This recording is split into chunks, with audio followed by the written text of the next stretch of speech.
Good to know.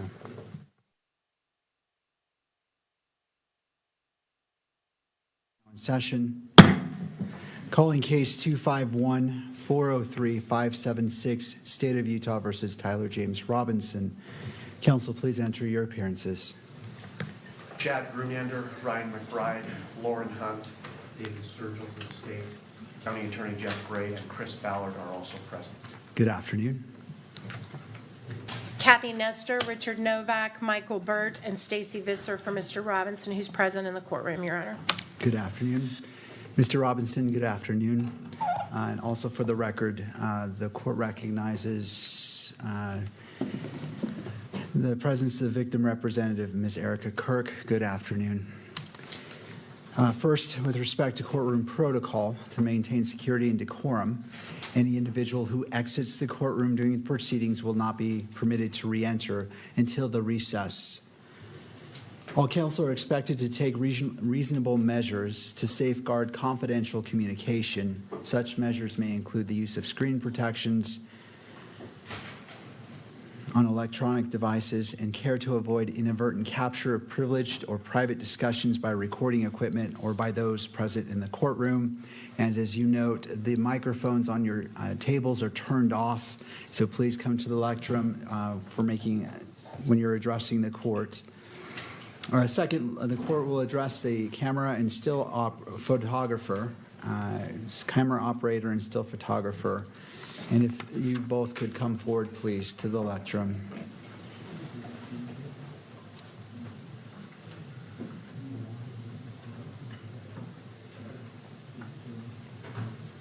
All right, could you both state your names? John Wilson, KSL Television. Tess Crowley, Deseret News. Good afternoon. Could you state your roles for today's hearing? Video recording and streaming of the proceedings. I'm the pool still photographer. All right. And have you both reviewed the court's standing decorum order? Yes. Do you understand the requirements set forth in that order as they apply to your activities today? Yes. Do you require additional time to review the order or to adjust equipment to ensure compliance? No. Do you anticipate any difficulties complying with the order? No. Thank you both for your cooperation. Yeah. As we begin this afternoon, the court wishes to acknowledge the importance of safety, dignity, and well-being of all those who are present or who may be present during these proceedings, including the parties, counsel, witnesses, court staff, and members of the public. The court is also mindful of its solemn obligation to protect and uphold the constitutional rights of both Mr. Robinson and Ms. Kirk. In furtherance of those important interests, all persons attending these proceedings are reminded that portable electronic devices are not permitted in the courtroom or on the fourth floor. Cell phones are not permitted in the courtroom unless expressly authorized. Any unauthorized possession or use of a cell phone in the courtroom may be addressed by the court. For those individuals who are authorized to have a cell phone, please place your device on silent at this time so that these proceedings may continue without interruption. The court also expects that every person in attendance will be treated with the dignity and respect to which they are entitled to.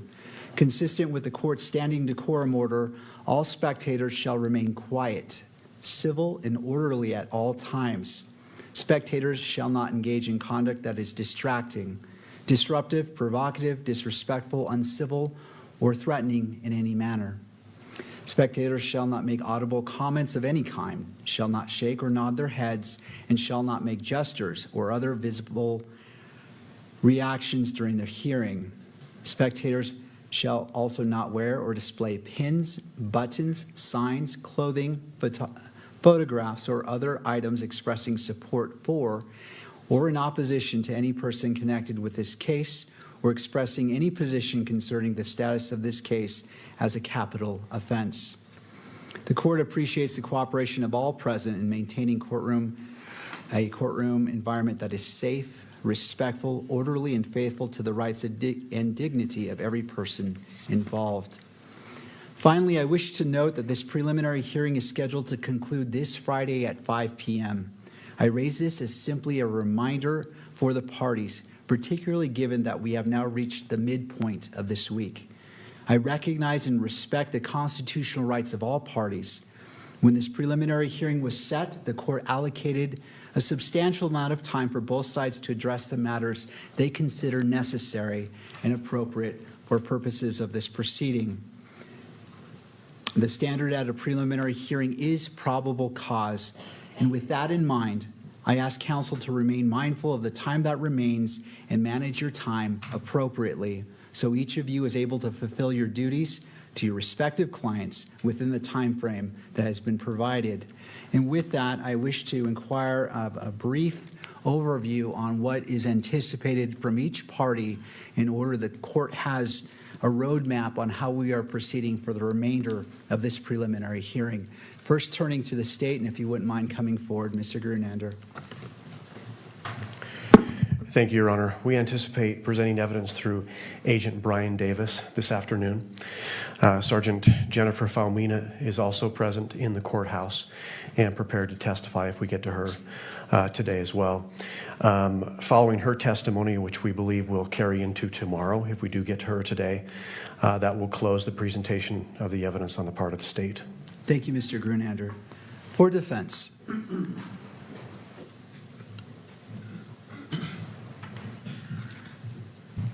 Good afternoon, Your Honor. Good afternoon. Michael Bird for Mr. Robinson. Judge, we have two remaining witnesses, Miss Oliver from the ATF and Miss Carner, also from the ATF.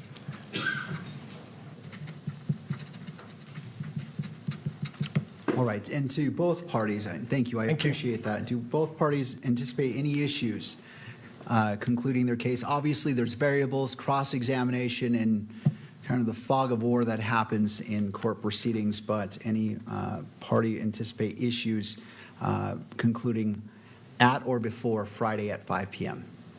Not from the state, Judge. Just want to highlight one issue for the court because it may be that the court wants to do some time management. The state is going to proffer a video 1102, a video recorded 1102. We have provided the state, I want to say about a day and a half ago, with proposed redactions because we believe that portions of it are not admissible even in a preliminary hearing. And the way we did that is we provided a transcript and then a redacted version of the transcript of the entire video recorded interview. It may be that the court wants to look at the proposed redactions not while court is in session, but during some other period of time, because the transcript of the video, which we prepared and we provided to the state so the state could raise any concerns about the accuracy of the transcript, that's not an issue. The admissibility of portions of the video or the issue is about 20 pages, maybe 22 pages. So to use court time for the court to look at the proposed redactions may be an inefficient use of the time. I'm not saying when the court should do it. I'm just saying we may not want to do it between 9 and noon and 1 and 5 tomorrow or Friday. But it's going to come up today, and so the question will be, when does the court want to engage in the process of reviewing a 22-page transcript that has proposed redactions? That's all. I appreciate the heads up. Mr. Grunander, do you wish to be heard? Yes, Judge. Your Honor, the state has received the proposed redactions, and we are prepared to address them when that time comes. However, we do intend on presenting testimony through Mr. Davis, through Agent Davis, and when we get to that point, when it's ripe for discussion, we can address the matter with the court. That would be our preference. All right, well, I'll address it as it comes. And to the defense, with the remaining time, do you feel confident that it is sufficient to accomplish your duty? We do, Your Honor. Thank you. All right, does either party require the benefit of the record before we begin? To the state.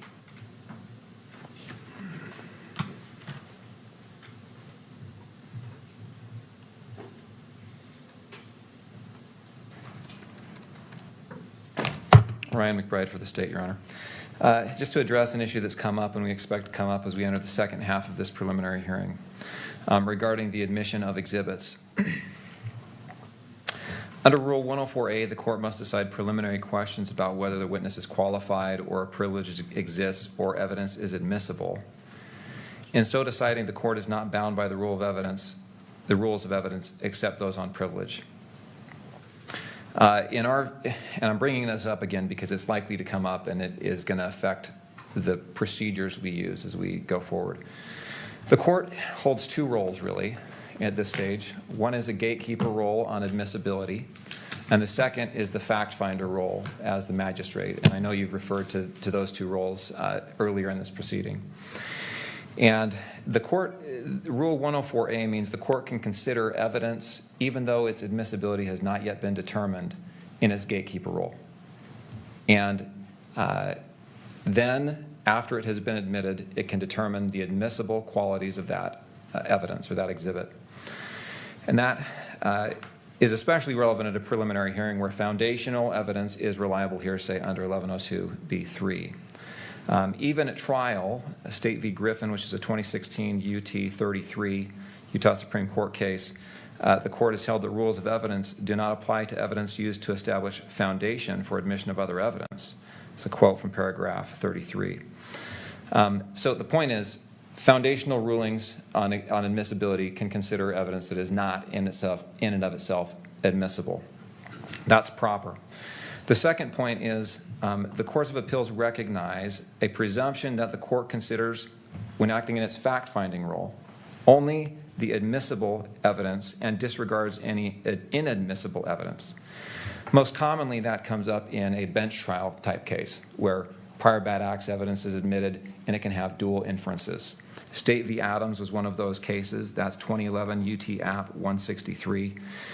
And what it means is we know that a fact finder is not tainted by the judge's role as a gatekeeper, even though the judge as a gatekeeper considers potentially inadmissible evidence. It also means that the court doesn't have to distinguish which hat it's wearing as we go through the proceeding. In this circumstance, this hearing is taking place outside the presence of the jury. The state has laid and intends to lay and continue to lay foundation in open court. Such foundation sometimes will include discussion of the actual exhibits rather than just proffers, as well as foundation for the exhibits. Now, I don't think that there's any issue between us and the defense in understanding that kind of statement of the law. I think the issue that has come up is under Rule 104B, determinations of admissibility take place outside the presence of the jury.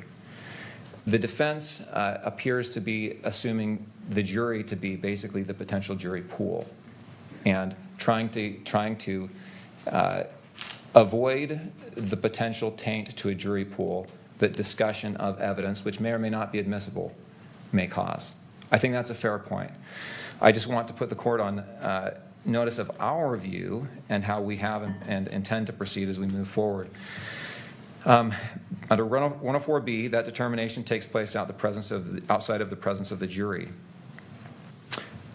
Under the rules, there's a presumption that these hearings and this hearing is open to the public, including admissibility hearings. Because of that, we intend to move forward and move the admission of evidence and argue the admission of evidence as in open court. Should the court close the hearing, of course, that would change. But that's because that's the presumption in the law, and that conforms with 104B. That's our intention, unless the court or counsel moves to close the hearing. So, in summary, the court can and often should consider evidence and review the exhibits before admission. 2, the court is not tainted by doing so, and can distinguish between admissible evidence and improper evidence, and there's no need for the court to identify which hat it's wearing. And 3, absent closure, we'll move forward with our evidence in open court. All right. Well, I'll hear from defense if you want to be heard on that issue. I see you. Okay. Just briefly, Your Honor, I'm sorry I have 2 microphones. I'm just trying to be technologically savvy. I think the 104 issue, I agree completely with Mr. McBride on what he's saying. Because of the Supreme Court's ruling in Archuleta concerning the availability to the public of exhibits from a preliminary hearing, which of course is a fact-specific inquiry by this court, we will continue to raise concerns about our client's right to a fair trial when we think it's appropriate, and the court will make the rulings it makes. That's all I want to say. All right. All right, to both parties, the standing request remains, when you are moving a piece of evidence into to the record, I ask 3 steps: admissibility, to admit it, to be published in the courtroom, and then to be published on that screen.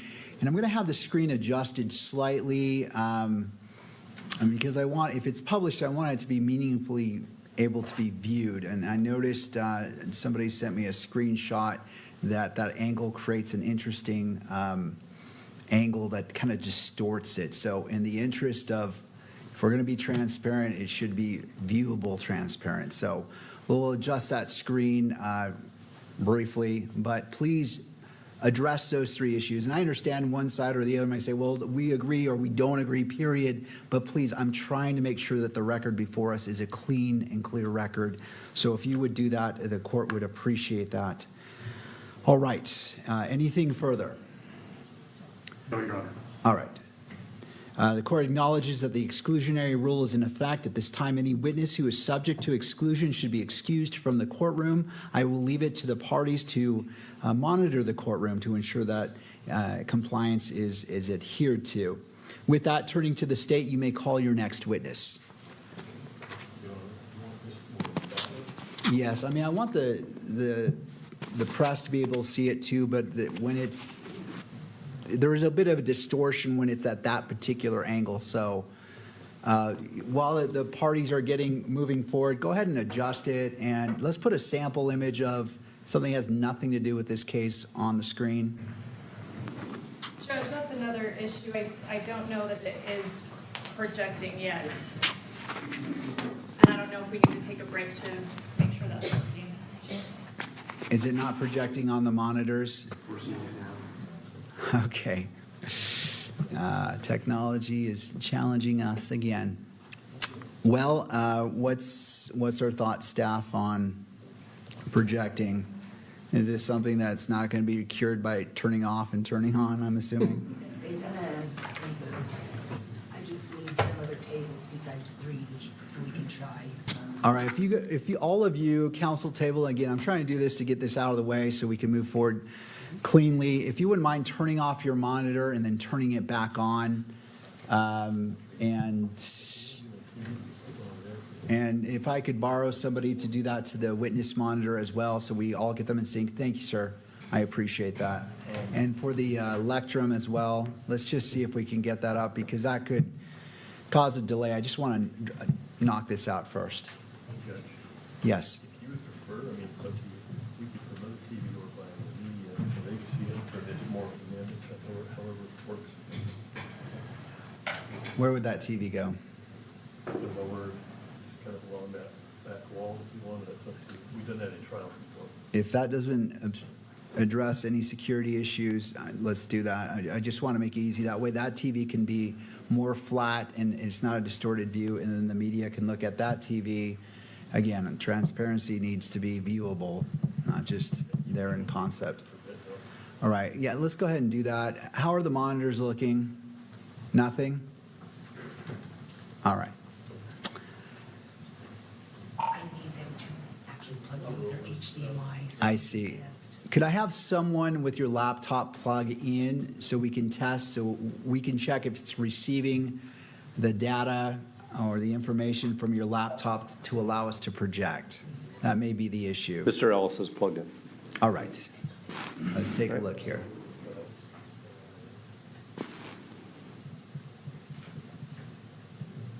I appreciate the parties' patience, especially after I just said we're at the halfway point. We're getting a thumbs up. All right, so it's displaying for defense, for prosecution. We're working on it right now, Judge. Yes. All right, and on the screen monitor here, it looks like something came up. It's looking. All right, we'll just hope that the monitor for the witness works as well. All right, so we're ready to go? Big TV if you want, or if you want to just use this, it's fine. Just bring it in and go ahead and we'll get started. And how much time is needed for that? Probably take us 10 minutes. Over here. Well, let's go ahead and proceed, and then when we take a break, then we can do that. But for now, the media, if you can see that TV, if you have any problems, please let me know. And we're going to bring in that second TV. We just want to get the train on the track here. All right. Ms. Hunt. The state calls Agent Brian Davis. Agent Davis, if you would like to come forward and be sworn in. You do solemnly swear that the testimony you shall give in the case now pending before the court will be the truth, the whole truth, and nothing but the truth, so help you God. All right, Agent, if you wouldn't mind having a seat. To your left is a water bottle. And after you're seated, you'll have to adjust that microphone, pull it down, and then pull it toward you to ensure that it is picking up your voice and we'll have a good record.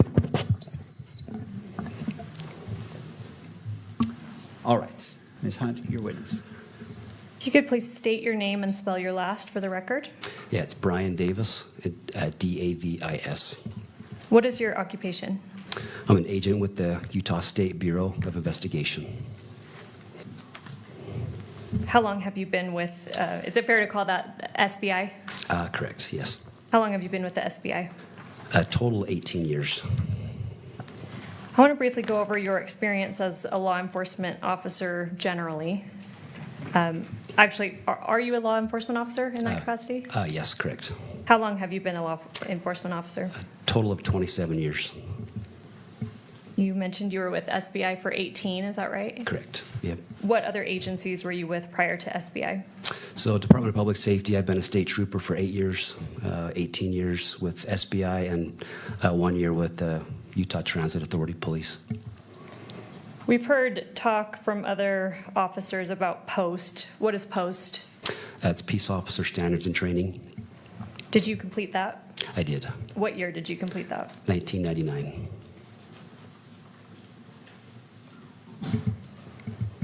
Is that a type of certification that you hold?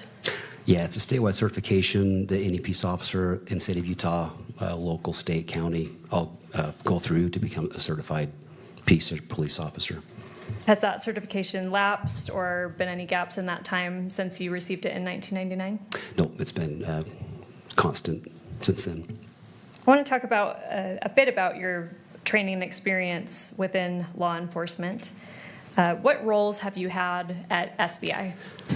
I began as a call enforcement team. We did covert and overt operations. I was assigned to an ATF, the PSN task force, focusing on violent felons with guns and drugs. I was on a FBI task force, Safe Streets. It was a gang violent crime task force. I was on the U.S. Marshals Fugitive Apprehension Team task force. I've been on several different OICI protocol teams, officer involved critical incident teams around the state of Utah and within SBI. I've been on dozens of those scenes. And within major crimes of SBI, I've been, we've worked a variety of cases. I work anything from violent crime, homicides, sex crimes, drug crimes, firearm crimes, white-collar crime, fraud. I was also on a task force with a FBI public corruptions task force as well. Was that all on-the-job training, or did you receive specific training or conferences, things like that? Yeah, throughout the years, various trainings, conferences in all those capacities over the years. You mentioned you've been a part of homicide investigations. Yes.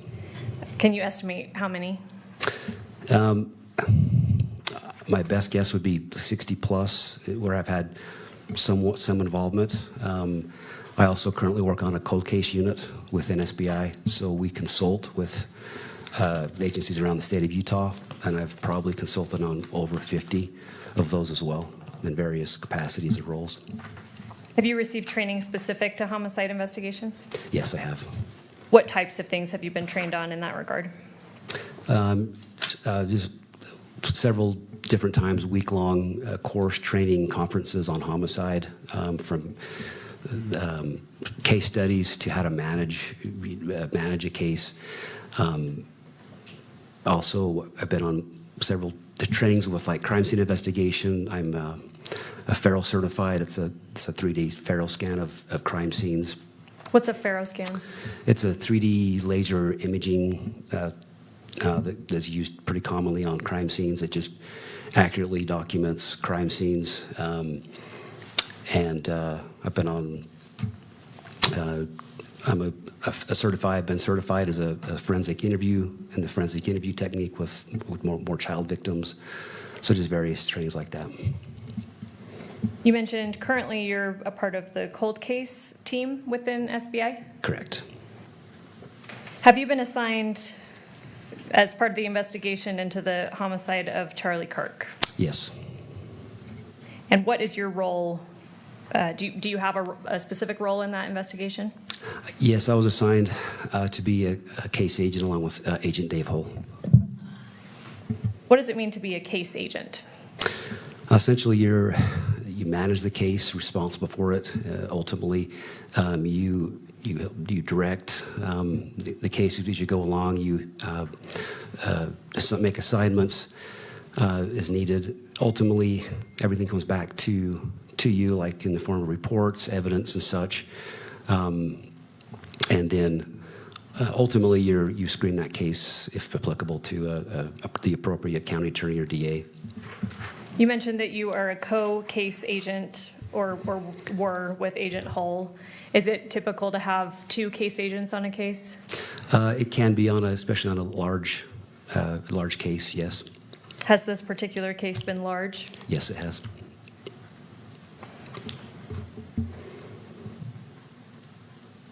Have other police agencies been involved in the investigation of this case? Yes.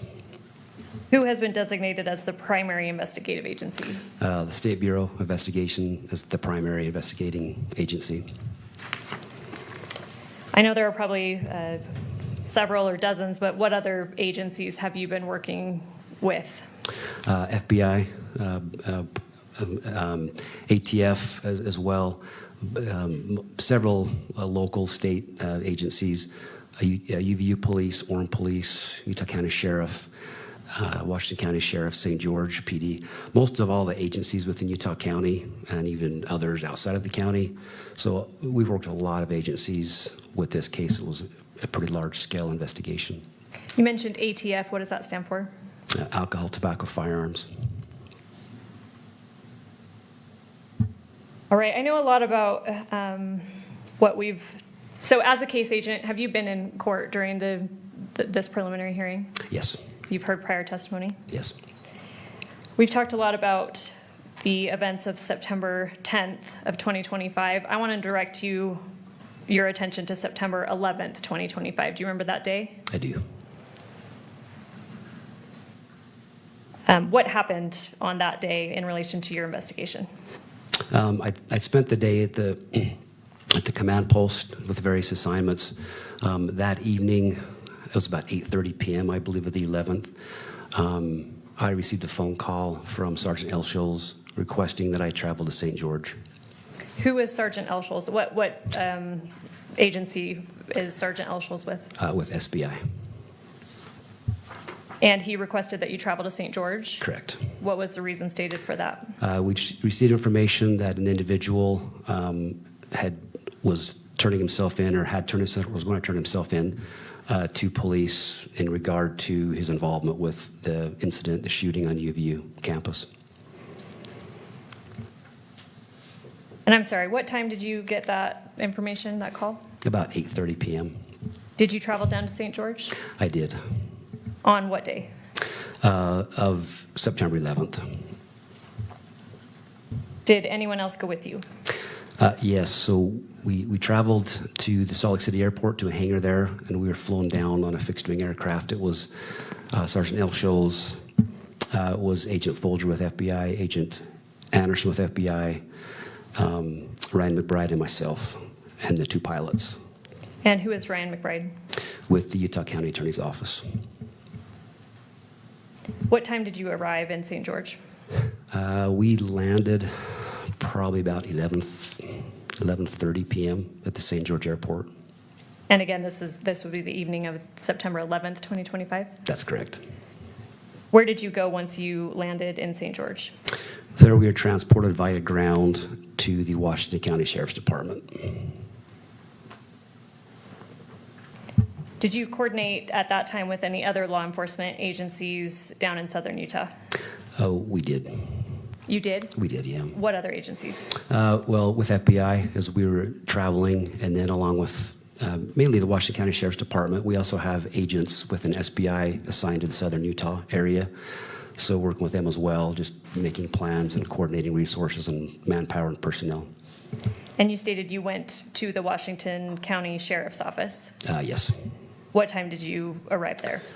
Probably somewhere close to midnight, maybe just a little bit before midnight of the 11th. What happened next? So we met several other investigators, agents, and detectives there, along with some other prosecutors. There were some federal prosecutors as well that were present. And from there, we began kind of making plans, determining how to handle the situation there. Did you mentioned the reason you went down there was you had been told that an individual wanted to turn themselves in. That's correct. Did you observe that individual? I did. And where was that person at the time? So when we arrived, we went into the room that we were in. It was one of their office, the cubicles there. On the wall, there was a television monitor where I viewed an individual on that screen that was sitting in one of the soft interview rooms. That room was equipped with audio-video recording device, and so I observed him on that screen at that time. Were you aware, or did you become aware what time that individual arrived at Washington County Sheriff's Office? I was told he arrived there about 9 p.m. that evening. And was he with anybody else? He had been, he'd come there with his parents and a family friend. Did you speak with this individual that we've been talking about? Yes, I did. Did you get his name? Yes, we obtained his name and date of birth. What was his name? Tyler Robinson. Did he tell you that himself? He did. You mentioned other individuals came there with him. And then you also said that you had kind of coordinated with the team of law enforcement officers that were there. Were those other individuals spoken with by law enforcement? They were. Let's go through them. How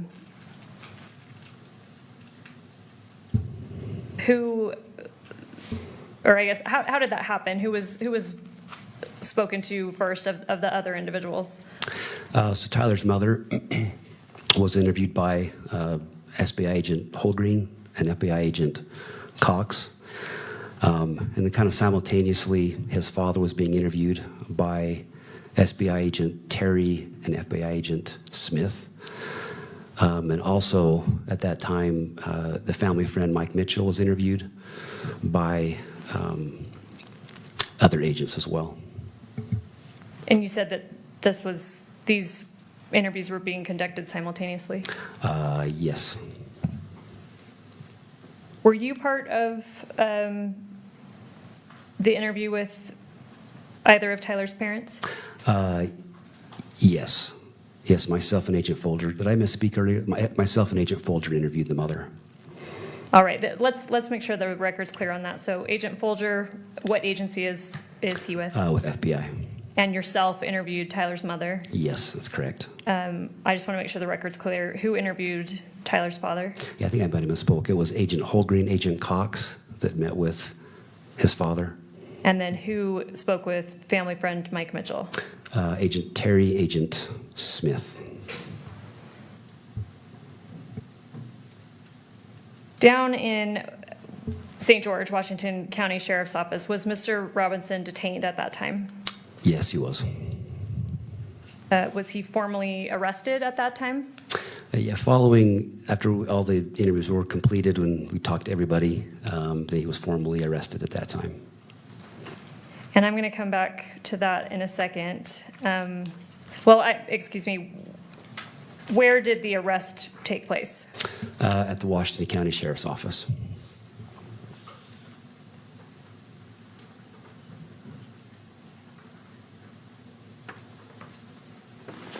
And what date did that happen on? Would have been September 12th. It was about 4 a.m., I believe, of September 12th.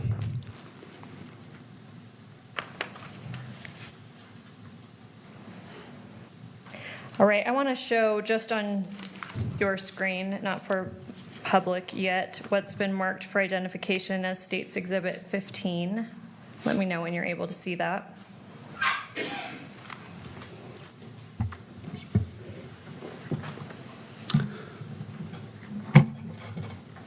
Okay, it's there. Before I ask you about that, did you have an opportunity to, you stated that you observed Mr. Robinson at Washington County Sheriff's Office, is that right? Yes, that's correct. Your Honor, could I have a moment with Ms. Hunt? May I have a moment with Ms. Hunt? You may. You're just going to do the redacted version. Thank you. And that may happen a couple more times as we go through exhibits I because of agreements and disagreements that we have. All right. Thank you for the heads up. At Washington County Sheriff's Office, where you initially observed Mr. Robinson, you stated that he was in a room. Is that room equipped with video recording? Yes, it is. Is that standard practice for a facility like that to have video recording in such a room? Yes, very, very common. Have you reviewed that video? I have. And in your review of that video, does it fairly and accurately depict Mr. Robinson at that time? It does. You see on your screen what's been marked as State's Exhibit 15. Do you recognize that? I do. What is that?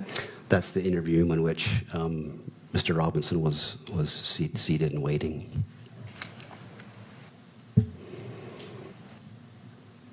State moves to admit Exhibit 15. Ms. Hunt, and the other two steps, what's your request? We would ask to admit it into evidence. We have, defense counsel and I have agreed upon, I guess, redaction of the video, and I would ask to publish it both to the courtroom and to the media. Mr. Novak? It's silent, correct? Ms. Hunt? Yes. Yes, Your Honor, Ms. Hunt is correct. The state had originally proposed a longer image with audio, and we've agreed to a shorter image without audio. And so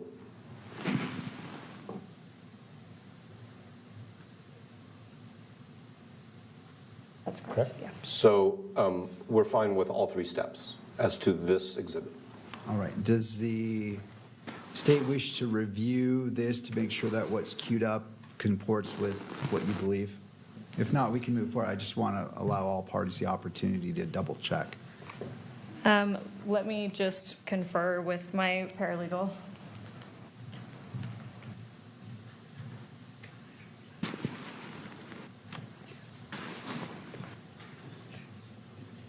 Oh, that's probably right. The difference.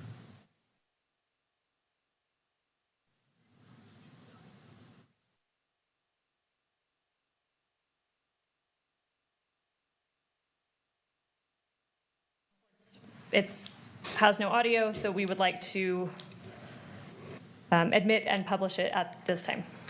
All right. State's Exhibit 15 is admitted pursuant to discussion and may be published in the courtroom and may be recorded or transmitted electronically. Just And Your Honor, of course, this is subject to all of the objections which have been previously reserved in writing and reiterated over the last couple of days. I assume that we don't need to start over with that today. thank you. I appreciate that. I note the standing objection by defense as previously made, and that objection is overruled, and this exhibit is admitted. And in this case, it wouldn't be the 1102 issues, it would be the electronic media coverage of the proceeding. Thank you for that clarification, Mr. Novak. I appreciate that. All right, with that, to the media, can you view that screen okay? All right. All right, State's Exhibit 15 may be played.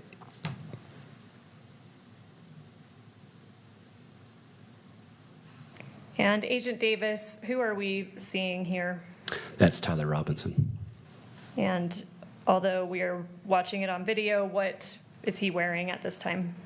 He's working a dark colored baseball cap with has like I believe it's like maybe the Hurley symbol on it, like a white symbol on front. It's a burgundy short sleeve shirt with no graphics. It's blue jeans and gray and white tennis shoes, I believe they're Converse style tennis shoes.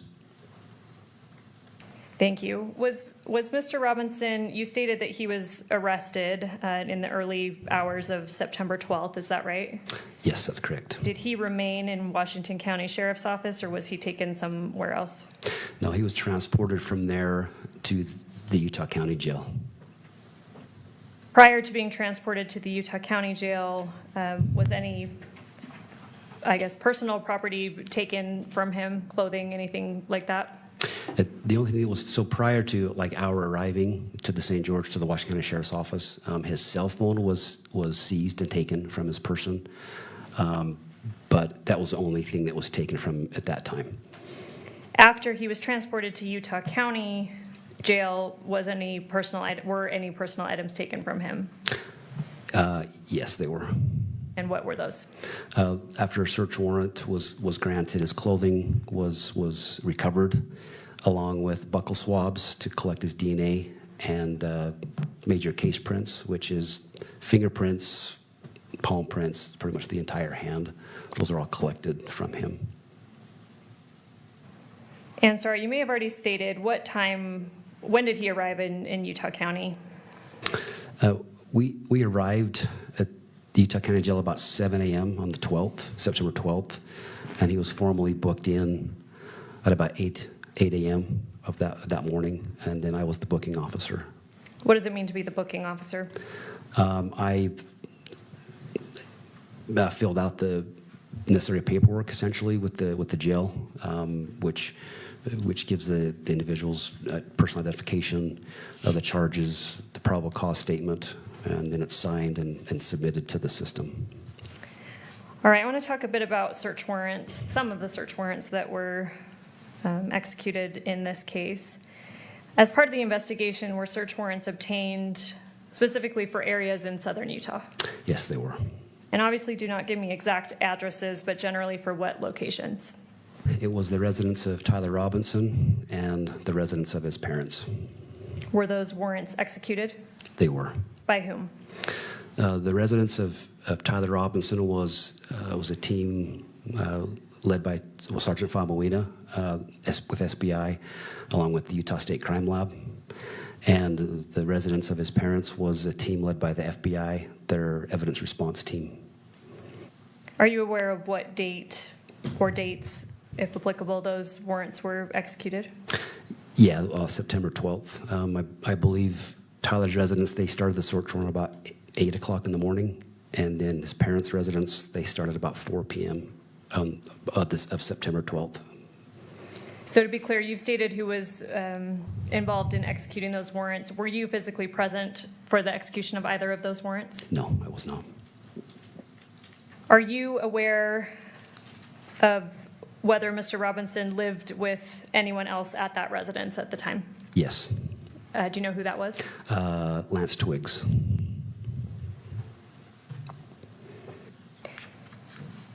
And we won't get too into it right now. We'll cover this with Sergeant Faumina, but did you receive information from officers involved in those execution of those warrants about what, if anything, had been found? Yes, I did. All right, turning to another area. As part of this investigation, you have previously mentioned that a family friend came in initially with the Robinsons. Who was that family friend? His name was Mike Mitchell. And who is he in relation to the Robinsons? So he's a family friend, a good family friend. And what was his involvement here? So he helped facilitate working with Tyler and his parents with the sheriff's department for Tyler to turn himself in. And I believe you mentioned previously that law enforcement conducted an interview with Mr. Mitchell. They did. Remind us when that interview occurred. So that was the early morning hours of September 12th at the Washington County Sheriff's Department. And I know you've already stated, but remind me who was present for that interview. That one was Agent Terry and Agent Smith. What agencies are they with? Terry's with SBI and Smith is with FBI. Are you aware if a second interaction or statement was collected from Mr. Mitchell? Yes, it was. When did that happen? It was March 31st of this year. Who was present at that time? It was Ryan McBride, Chad Grunander, Kimberly Derfler, and Agent Chris Terry with SBI. You mentioned Ryan McBride, Chad Grunander, and Kimberly Derfler. What office do they work for? The Utah County Attorney's Office. And you mentioned Agent Chris Terry. Yes. So you were not present for this collection of this statement? No, I was not. Have you communicated with Agent Chris Terry about how this happened? Yes, I have. How did this happen? So all those individuals met with Mike Mitchell at it was the St. George courthouse there. They met and discussed briefly. Just going to kind of talk generally about the situation. From there, Mr. Mitchell was given a handwritten 1102 paper statement, and he left the room, went into a separate office by himself, was there for about an hour where he hand wrote a statement, filled the statement out. When that was complete, he came back into the room where the others were waiting and provided that 1102 statement to them. We've heard quite a bit about 1102 statements. Sounds like there's an official form that is used. What's present on that form, if you know? There's an admonition or warning given on those forms that states that the information you're giving is true and accurate to the best of your knowledge, that any false statement that is given or may be given would be punishable by a Class A misdemeanor. Aside from that being written on the form, are you aware if this admonition was discussed with Mr. Mitchell? It was. Do you know by whom? Yeah, Ryan McBride provided that admonition to him. And you stated that Mr. Mitchell then went into a separate room for about an hour and wrote his statement down? Correct. Did anyone, including prosecutors or law enforcement, direct him what to say? Foundation, objection. Personal knowledge. Would you like to respond, Ms. Hunt? I can lay a little more foundation. All right, so I'll sustain the objection for now, and Ms. Hunt is moving forward with laying more foundation. You discussed with Agent Chris Terry about how this statement was obtained? Yes. Did he mention anything to you about anyone directing Mr. Mitchell about what to say or what to include in the form? No, I spoke to him personally and reviewed his report also. I'm going to show you what's been marked for identification as State's Exhibit 14.1. Let me know when you see that on your screen. Okay, I see it. What is that? This is the written 1102 statement that was provided by Mr. Mike Mitchell. Your Honor, may I have a minute with Ms. Hunt for the same You may. purpose?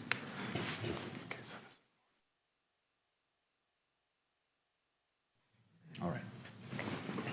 And how do you know that? I reviewed it. I reviewed it in its original. As soon as it came to us, I've seen it prior. So. And Kimberly, if I can have you slowly scroll down.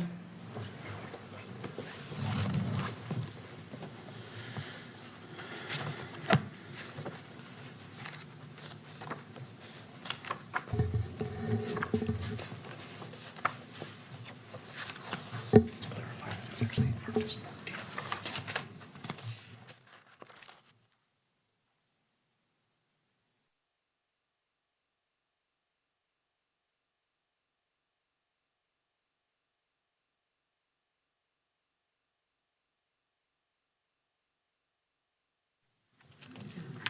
Sorry, Judge, if I can just have a moment.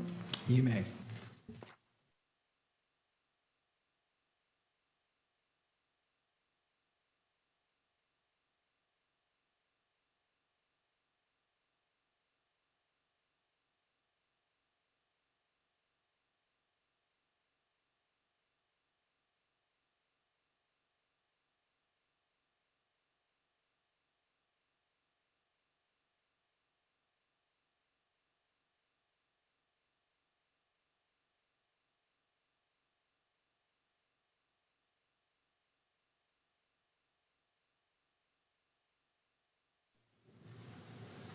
I apologize, Your Honor. I misspoke. It's not 14.1, it's just Exhibit 14.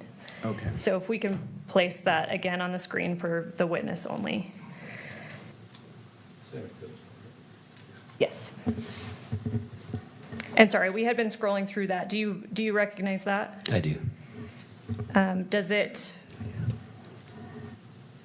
depict, is it fair and accurate from what you remember? Yeah, with the exception of the redactions, yes, it's fair and accurate. And Judge, I'll make a record, defense counsel and I have stipulated on the redactions that are present. I would move for its admission, states Exhibit 14, into evidence, but we do not wish to publish it either to the courtroom gallery or the cameras. All right, could I have a copy of it? What I have is the unredacted version. So I want to review it before I make that decision.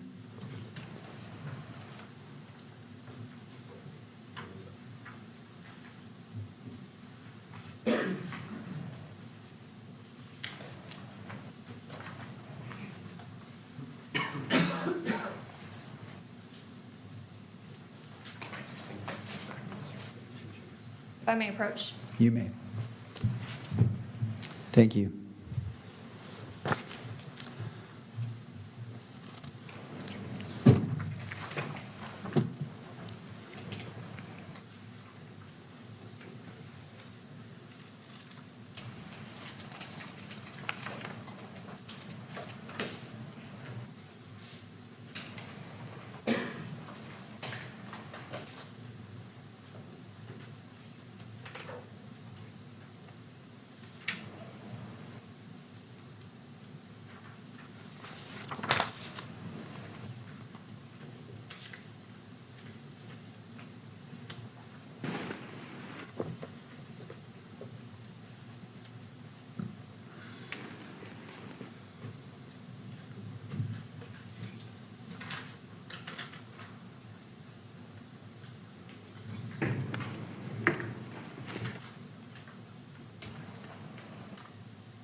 All right, I've had a chance to review State's Exhibit 14 and noting the standing objections by defense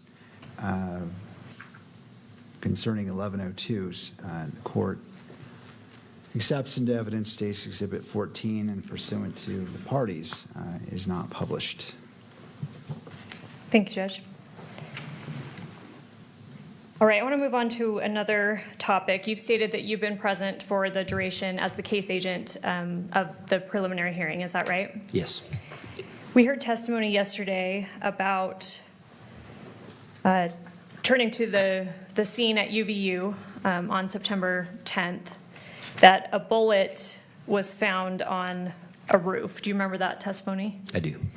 Do you have knowledge about that bullet, what that is about? Yes, I do.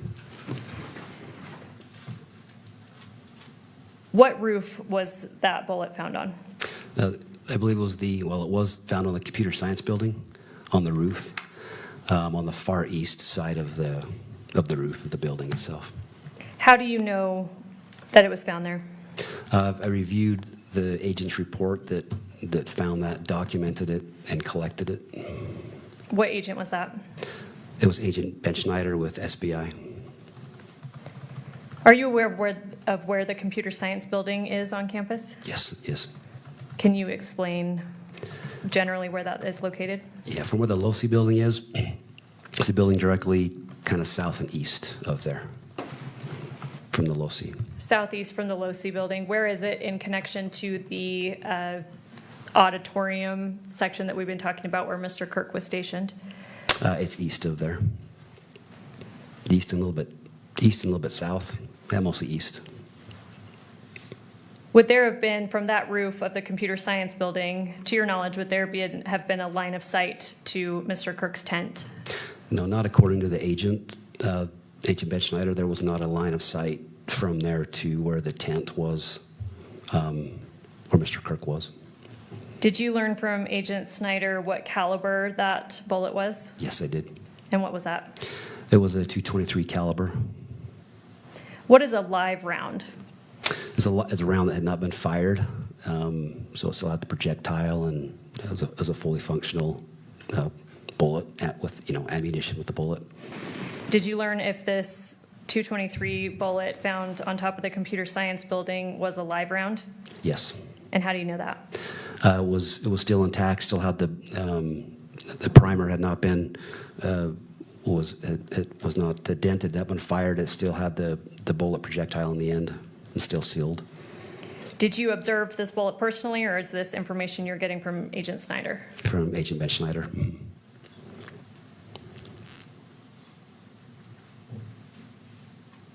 All right, turning to a different topic. And Judge, I'm aware that there are going to be some objections about this that we'll have to address, but I just want to lay a little bit of foundation first before we get there. Are you've mentioned him already. Are you familiar with an individual named Lance Twiggs? Yes, I am. And who is he in regards to this investigation? He's the roommate of Tyler Robinson. Was he interviewed as part of this investigation? He was. How many times? 2 times. When was the first time? The first time was the early morning hours of September 12th, and that occurred at St. George Police Department. So we've heard of several people coming in and being spoken with at Washington County Sheriff's Office. Correct. Mr. Twiggs was spoken with at St. George PD. Correct. Do you know who was present for that interview? It was FBI agents Larson and Agent Ling. Are you aware of Mr. Twiggs' buccal swab was taken at that time? I don't recall it happening there. I believe it happened later. I'd have to, but it did occur. That was obtained from him. Okay. But you're not sure if it happened on the 12th? I don't recall if it was there or later at his residence, but. But ultimately, a buccal swab was obtained from Mr. Twiggs? Yes, it was. Do you know if his phone was taken from him? It was. When did that happen? So it was during that interview with FBI at St. George Police Department. They conducted an interview of him, and then he provided his phone. He did it voluntarily also, provided it to those agents. And that would have been on September 12th, 2025? Correct. You mentioned a second interview of Mr. Twiggs? There was a second interview, yes. When did that take place? April 20th of this year. Where was that? Happened at the Utah County Attorney's Office. Who was present at that second interview? It was Mr. Twiggs with his attorney, Jill Cottrell. It was Lauren Hunt, Sam Peed with the U.S. Attorney's Office, Ryan McBride, Sergeant L. Schulz, well, now it's Lieutenant L. Schulz, and myself. We've talked about 2 interviews of Mr. Twiggs, one on the morning of September 12th, 2025, second on April 20th, 2026. Are you aware if both of those interviews were recorded? They were. Have you reviewed those recordings? I have. Before Mr. Twiggs' interview on April 20th, 2026, well, first let me ask you this. Are you aware of what use immunity means? Yes. What does it mean? It's a letter that the use of immunity is essentially giving the individual, during the limited time of their statement, they're given that immunity from statements that are made in regard to an incident. But it does not preclude them from prosecution from evidence that would be known or found then or later outside of that interview. It just gives them that limited immunity during the type of the interview. Okay, so for any statements made during the interview, they're given immunity for that, but they're not generally prohibited from being potentially prosecuted outside of that interview. Is that fair? That's my understanding, yes. Was Mr. Twiggs given use immunity? Yes, he was. By what offices? The Utah County Attorney's Office, as well as the United States Attorney's Office. You mentioned that both of Mr. Twiggs' interviews were recorded. Have you reviewed those recordings? Yes, I have. Do they fairly and accurately depict those interviews? Yes, they do.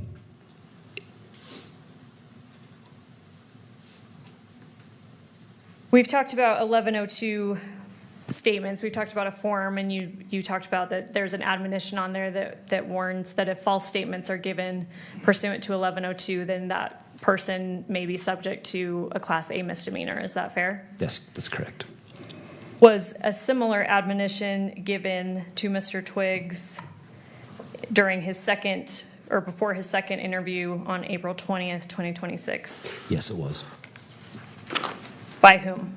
By Ryan McBride with the Utah County Attorney's Office. And again, you were present for that interview? I was. Did Mr. Twiggs say that he understood that admonition? He did. Yep. Yes. Was he told that the April 20th, 2026 interview was being taken in lieu of him having to come and testify at the preliminary hearing? Yes, it was. Yes, he was. All right, Judge, I'm aware that defense counsel has objections to this recorded 1102. I think now is probably a good time to address them. But I do have, I guess, I understand that they are suggesting redactions to the video.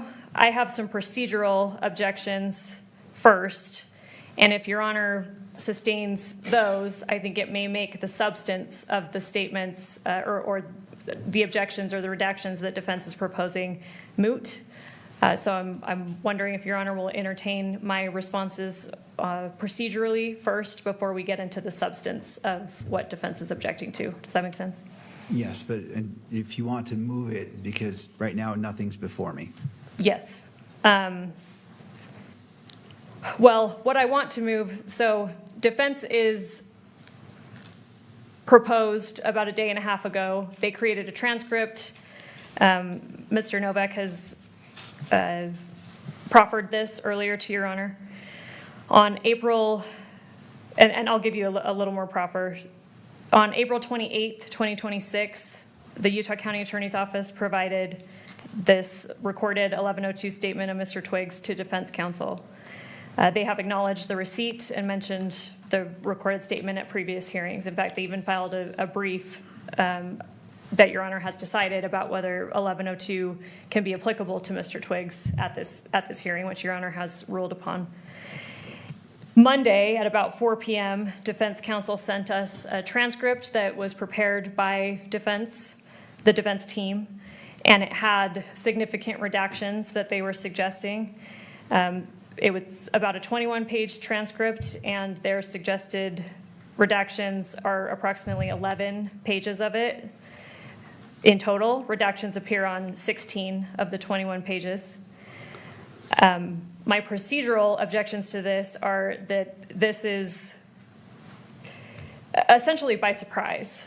We were already a day into the preliminary hearing. Defense counsel had been aware since at least April 28th, 2026, when the recorded 1102 of Mr. Twiggs was provided to them, that is how we intended to proceed. And like I said, they had already briefed the 1102 issue as it relates to Mr. Twiggs.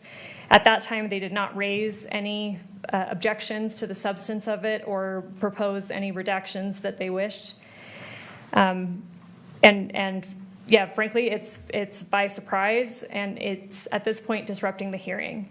It's not, I did mention that defense prepared a transcript of this recorded interview, how the state intended to present it and how we have given it in discovery to defense is it's a video, audio and visual.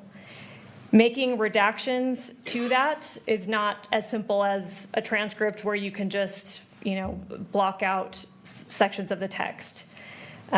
So it's far more complicated than that to edit or redact portions of the video at this time. So we would object procedurally, basically on the timeliness of it, that they had an opportunity to make these objections if they had them at the time when the 1102 issue in regards to Lance Twiggs was briefed and decided by Your Honor. They did not do that or raise the issue at this time. And so we would object just procedurally on those grounds.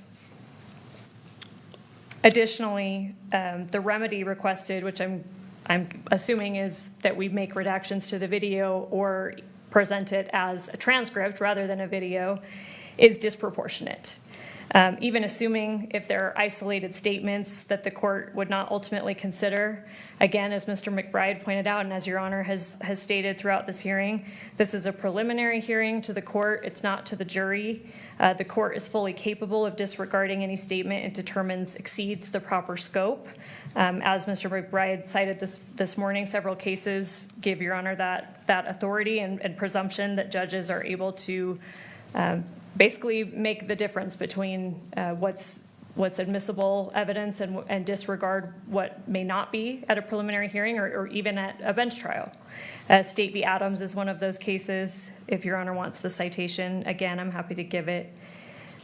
State v. Featherson is another one. That one is 781 P2D 424. State v. Hannigan is another one, 2014 UT App 165. And State v. Rosecrans, 2024 UT App 128. And those cases all stand for the notion that essentially judges, and this is to quote from Rosecrans, judges are not subject to many of the same concerns about prejudices and improper influences as jurors. And so, again, procedurally, the remedy asking us to now, in the middle of a week-long preliminary hearing of which everyone was aware, edit or alter or redact portions of this video recording 1102, that remedy is disproportionate. If there are any potentially objectionable statements within that, Your Honor has the ability to disregard those. And so we would prefer not to get into the substance and argue each statement line by line.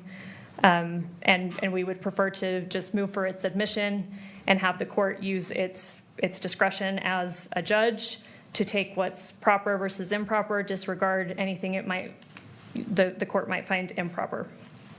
If we would like to move into substantive objections, then we're happy to, but if the court can rule on those procedural objections first, it may make any substantive objections moot. All right, so you're moving into Evidence States Exhibit 16? Yes.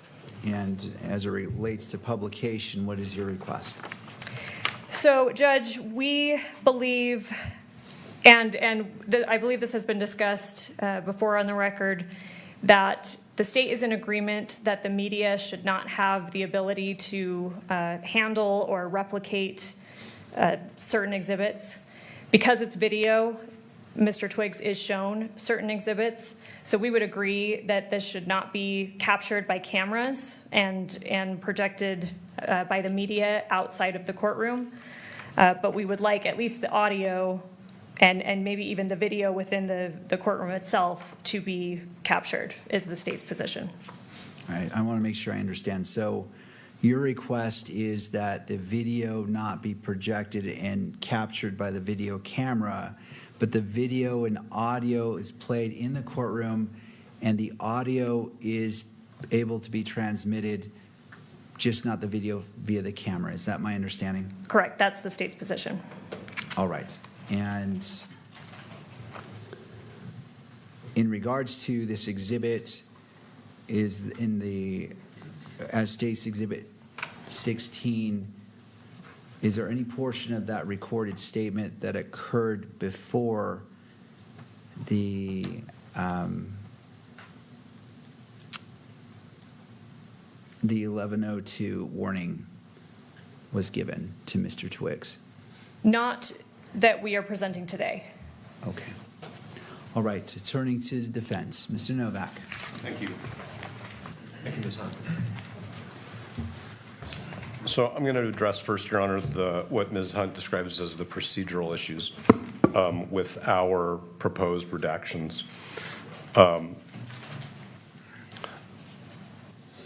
Many weeks ago, the state lodged their anticipated exhibits with the court. And then the court said, I'm not going to review them. In fact, I'm returning them. I'm sorry. The court said that the court is returning the exhibits to the state. So there is no moment to make objections to an exhibit which the court is not inclined to entertain until the moment, as the court has said many times, until the exhibit is presented. And so what we have done is we have given the state, it's only a 20-page transcript, excuse me, it's only a 20-page transcript. We have given the state a transcript we prepared ahead of time so that the state could make sure that the transcript is accurate. The state has never said that the transcript is inaccurate, so I'm going to assume for purposes of the moment that the state doesn't have any dispute that the transcript is an accurate transcription of Mr. Twiggs' recorded 1102 interview. There's no surprise here. There's been all of Monday evening, all of Tuesday, this morning. In fact, the state informed me yesterday morning that they don't agree to the redactions. So there's no surprise here. And we're actually doing exactly what the court signaled should be done, which is at the time an exhibit is proffered, objections shall be made. This wouldn't be as much of a problem if Ms. Hunt had just said to Your Honor, following Archuleta, and in light of the electronic coverage of this proceeding, and in light of Mr. Robinson's right to a fair trial, the court will consider those portions of the exhibit which are admissible, and the court will not consider those portions which it determines are not admissible, but it will not be broadcast either audio or video. So that becomes a problem because the categories of objections that we have to this video recording, I'm going to talk about a little bit so that the court understands why Ms. Hunt's suggestion that the entirety of an exhibit which may not be admissible under the rules of evidence at a preliminary hearing be played in open court and that the audio be captured by electronic media and broadcast. Because of our client's right to a fair trial, that's a problem. And I don't want to sound flippant, but this is actually the Ryan McBride 1102. The vast majority of this video is Mr. McBride testifying and Mr. Twiggs agreeing. If we were in a courtroom, it would be a leading examination virtually from start to finish. I don't want to say that every single statement by Mr. Twiggs is just an affirmation of what Mr. McBride says, but the vast majority of it is. There are also portions of this 1102 where Mr. McBride is basically testifying as to what other exhibits that this court will see say. So there are two other exhibits that this court will be asked to receive into evidence today, which are text messages and group chat. I'm just going to distinguish between the two. And so this 1102 statement is basically Mr. McBride saying, and then the chat says this, and then the chat says that, and then the chat says this. He's basically testifying as to what the exhibits say. So in some ways, the 1102, those portions of the 1102 violate the best evidence rule because I have no doubt that those two things that I just talked about are going to be presented to the court by the state.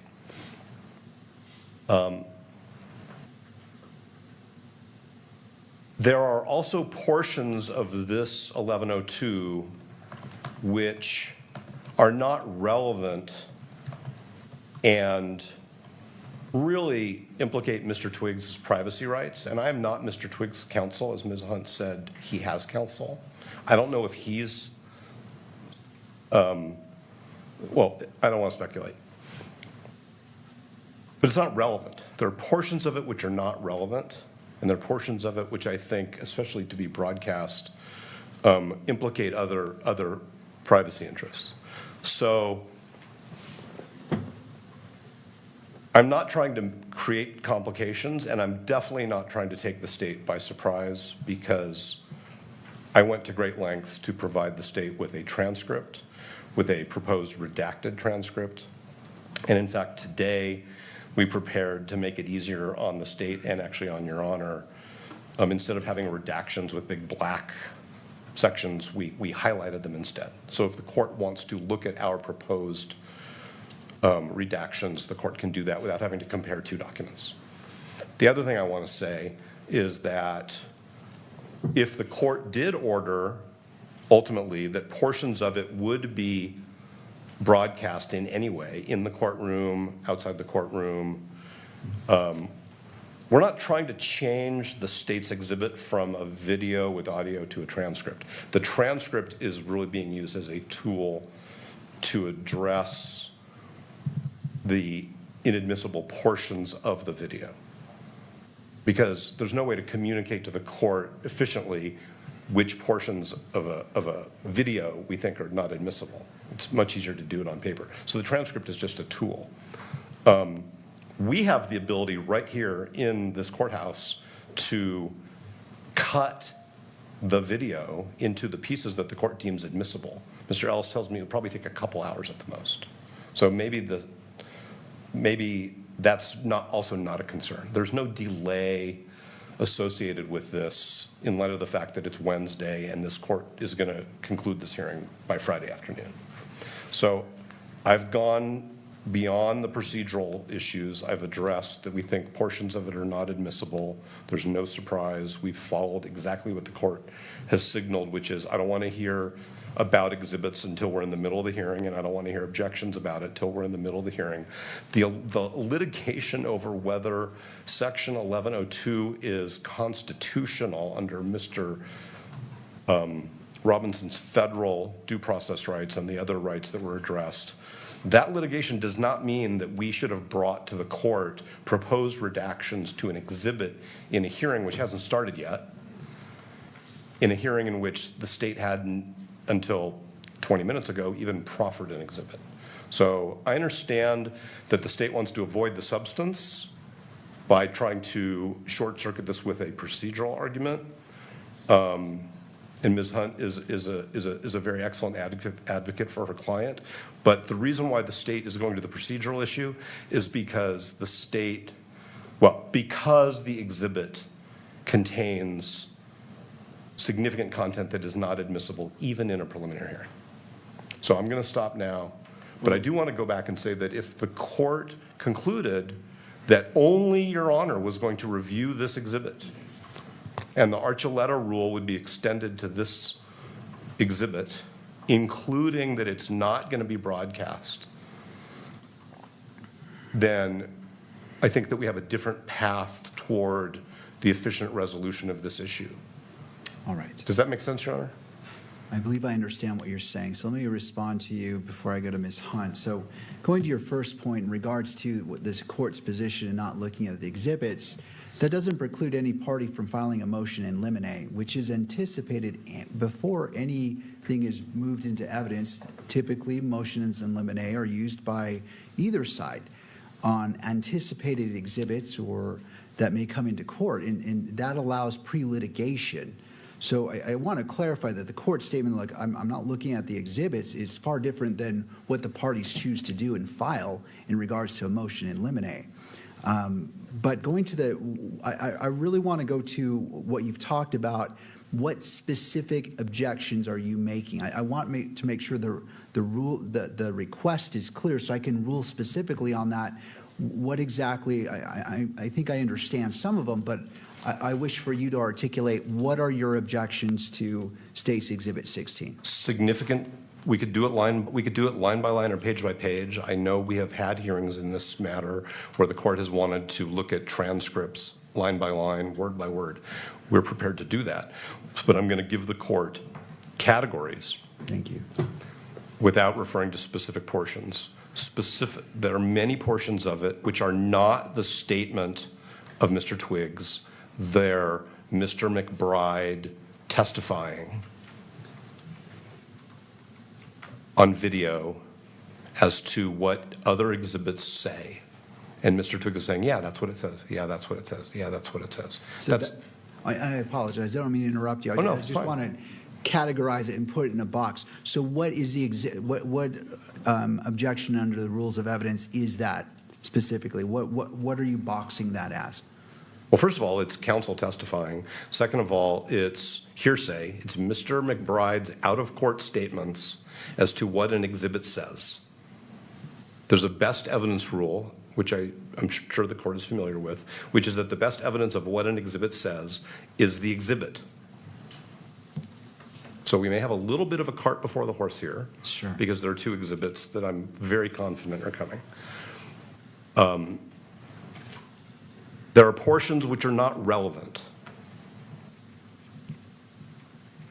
There are portions which I believe are inadmissible when the court balances under 403 the probative value versus the prejudicial value, especially in light of the manner in which this hearing is being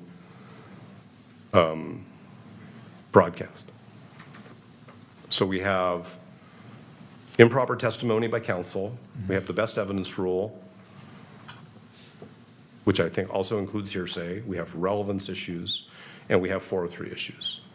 And so, but what I'm saying is that those are all things that this court can manage, as Ms. Hunt and Mr. Bride have taught us today in terms of the court's preliminary assessments, the court's role as a magistrate, and the Archuleta rules that allow this court to decide certain exhibits will not be viewed or heard by the public because it interferes with Mr. Robinson's right to a fair trial.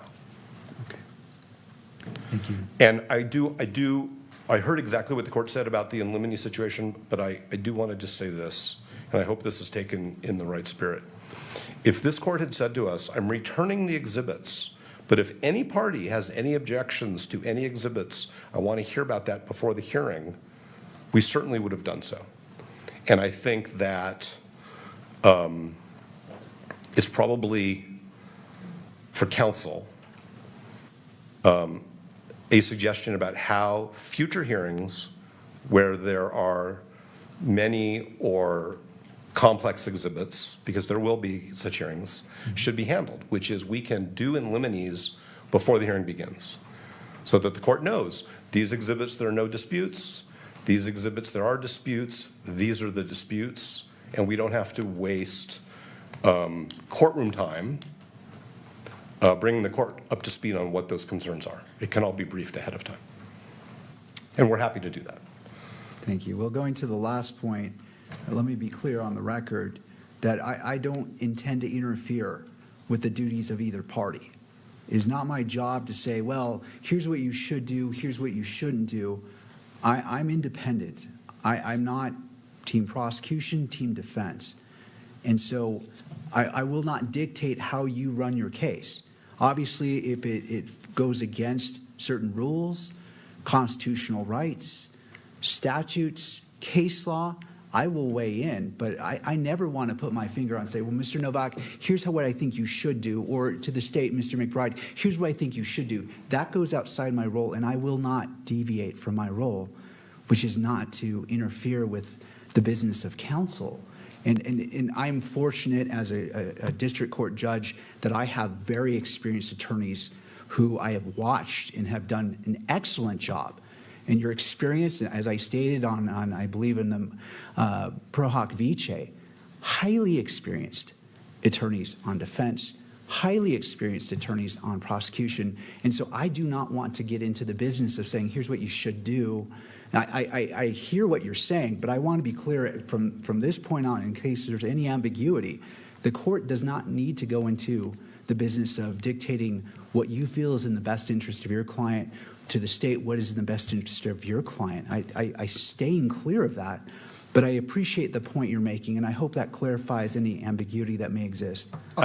There was no ambiguity. I don't think that what I was conceptualizing puts the court's finger on anybody's scales. I think it's really about case management, and now I think we're moving pretty far away from the admissibility of this 1102 statement, and we could have a conversation later if the court wants to. It's up to the court about case management issues. But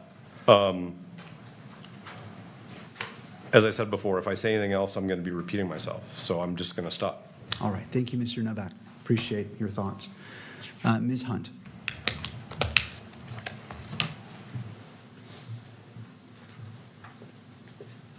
Yes, thank you, Judge. And as I tried to parse out, obviously we have procedural objections, which may, depending on how the court rules, make the substantive objections moot or unnecessary. But to Mr. Novak's point about this not being by surprise, yes, to be fair, he did send me a transcript with proposed redactions Monday, I believe at about 4 p.m. It was not accompanied by any objections that he actually had. So we had to compare the transcripts and, to our best guess, come up with what the substantive objections may be. I am ready to respond to what I believe they may be, and obviously he's now given categories. But I think we're now at the point where the court needs to exercise its ability and obligation under Rule 104A to decide a preliminary question about whether evidence is admissible. But before we do that, because to argue the substantive objections, I want to actually get into the substance of it. And so I think we need to consider whether this is going to be a closed hearing, and then probably, I don't know, I'm assuming the media attorneys will want to weigh into that, because I do want to quote specific sections to be able to advocate for my position, the state's position on this. I think we will need to get into the meat of what is actually stated here. And so I think the court needs to decide if this is going to be an open or a closed hearing, and hear from the media or any other parties that need to weigh in on that. All right. Anything further from the parties as it relates to that?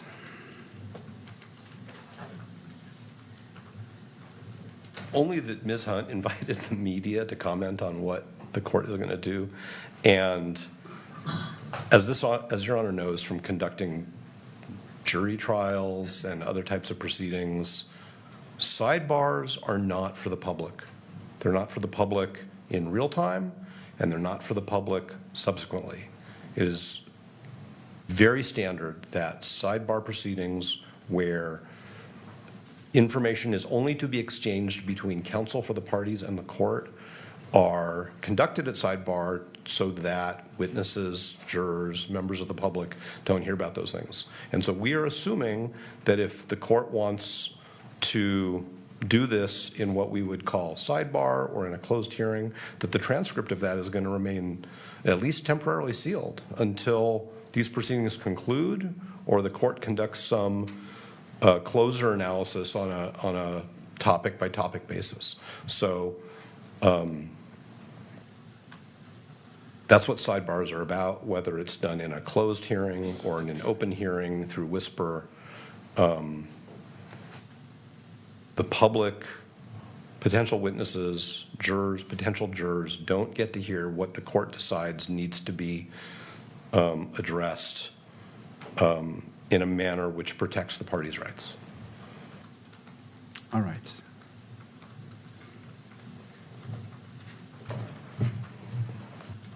Your Honor, if I may, Michael Judd on behalf of the media. A request to close a court proceeding isn't a sidebar, and calling it a sidebar doesn't make it one. The court knows the rules at this point. Any attempt to close a hearing requires that the court engage in some sort of hearing about that closure that is open to the public. It can't be done in whisper. That can't be done with the cameras off. There are occasions where a court may find it necessary to put some portion of some hearing behind closed doors. But the conversation about whether or not that happens, of course, has to take place in public. I don't want to belabor any of the points that are made. I think the court recognizes the interests at issue here and what the media's position would likely be on these. I'd like to find common ground. It appears to be a significant piece of common ground here is that everybody seems to believe that the video interview, that it's at issue here, is very important.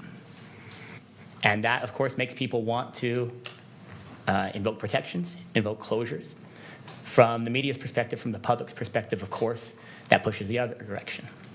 There may be moments of this preliminary hearing, there may be exhibits that do not present significant pillars of support for the decision that the court will ultimately be called on to make as a gatekeeper and as a magistrate. It seems to me, I haven't seen this video, the public hasn't seen this video, it seems to me that this appears to likely to be one of those pillars on which the state intends to base its case and on which the court's ultimate decision will likely rest. That counsels in favor of access, in favor of publication, in favor of allowing the public to see the work that the court is doing and why it's doing it. I recognize Archuleta has been invoked. We respect and understand Archuleta. Respectfully, Archuleta, at least part of its reasoning is based on something very different than putting something on a screen. In Archuleta, there was a request to say, hey, is there a murder weapon? Are there crime scene photos? Can we come handle those, right? Can we look at them? Can we turn them over in our hands? And part of the reasoning in Archuleta was we're worried about that will impact the quality of the evidence and the obligation everybody has to keep that evidence reliable and safe. Putting something on the screen doesn't present any of those sorts of risks. Because this is so important. So this interview appears to be such a critical piece of the case being presented here in this courtroom today. The media's position is that it should be shown on the screen and that the public should be allowed to see it as well.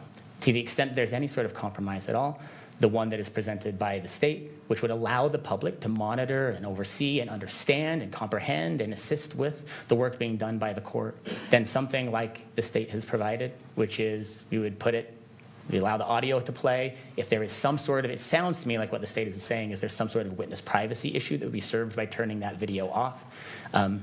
Maximalist advocates on behalf of the media would always want that video to be on, but I recognize that that may be a reasonable compromise. But the idea of shutting the courtroom down to argue about closure or keeping this recording from the people in the courtroom who are allowed here, the victim representatives, the media representatives, the public itself, is simply a non-starter, I believe, under the rules that govern this proceeding. We ask the court to keep this as open as possible, and if there is any sort of narrowing of the public's right of access here, that it be done only in the narrowest way possible, and that it be based only upon recognized interests. And finally, I would say, Your Honor, to the extent that I hear any sort of real counter interest at all, it continues to be a fair trial interest. We take that important.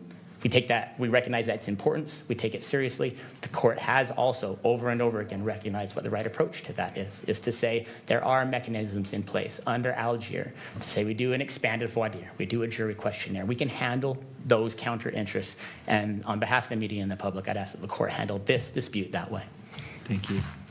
Any further comment by any of the parties? All right. Mr. Novak.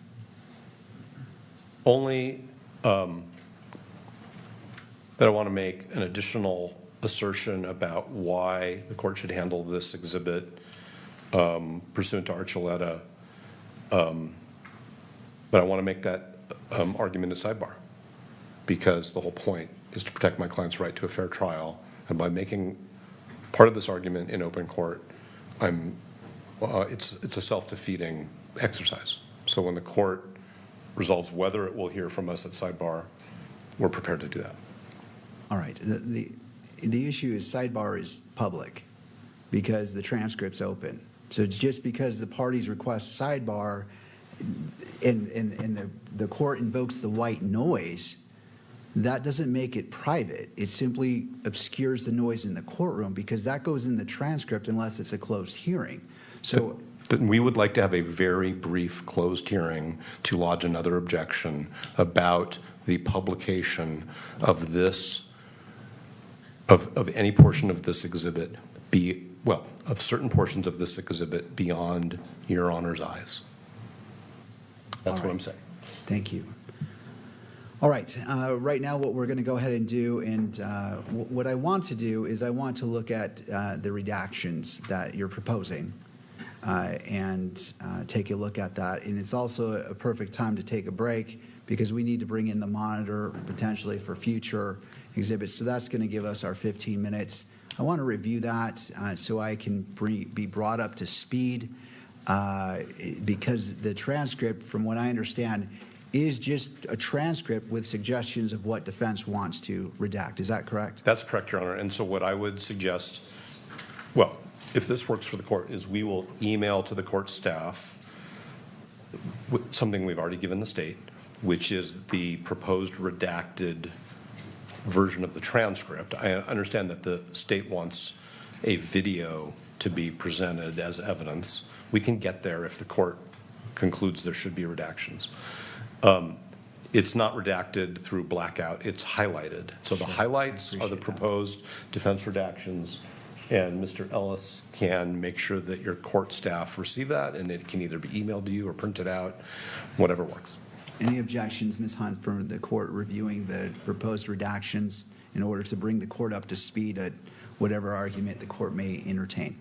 No, Judge, but I want to clarify for the record and for myself, is the court ruling on my procedural objections, and I want to reserve the right to make my substantive arguments using what's actually in the exhibit. So being able to quote directly from it, knowing that if it's not a closed hearing, those portions of what I'm saying are going to be on the record and broadcast. So the court is not making a ruling right now. We're just going to take a break, and then we're going to come back on the record. But on the break, I'm trying to maximize the time, and that's why I'm asking, is there any objection to me reviewing what it sounds like defense has sent you, which is just the transcript highlighting what they're anticipating redacting? I just want to bring myself up to speed, so on the next step, when I make my ruling, the court is ready to go. Okay, and fair enough. maximizing the time, because we also want to put up a monitor, so there's like 3 things we can accomplish in the space of 15 Fair minutes. enough. The state has no objection to that. All right, Mr. Novak, if you wouldn't mind sending what you sent to the state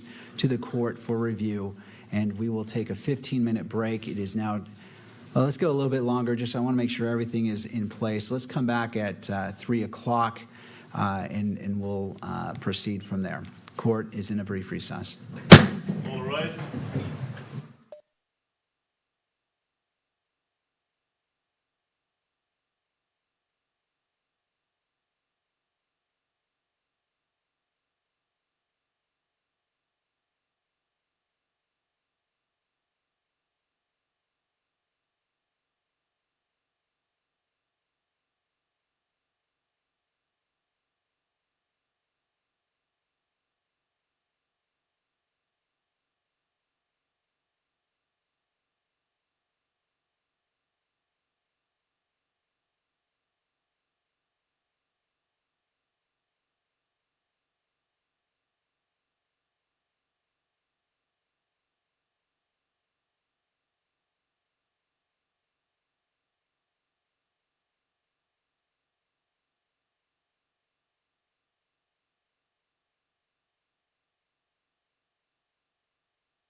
Court is back in session. Noting the presence of counsel and all parties, I appreciate your patience. Sometimes it takes time to save time, and so that was the intent of this court in addressing what is before this court as it relates to State's Exhibit 16. Counsel, in this time I've taken time to look at the video anew, also reviewing what Mr. Novak submitted, the redactions requested, and reviewing all parts of it in great detail.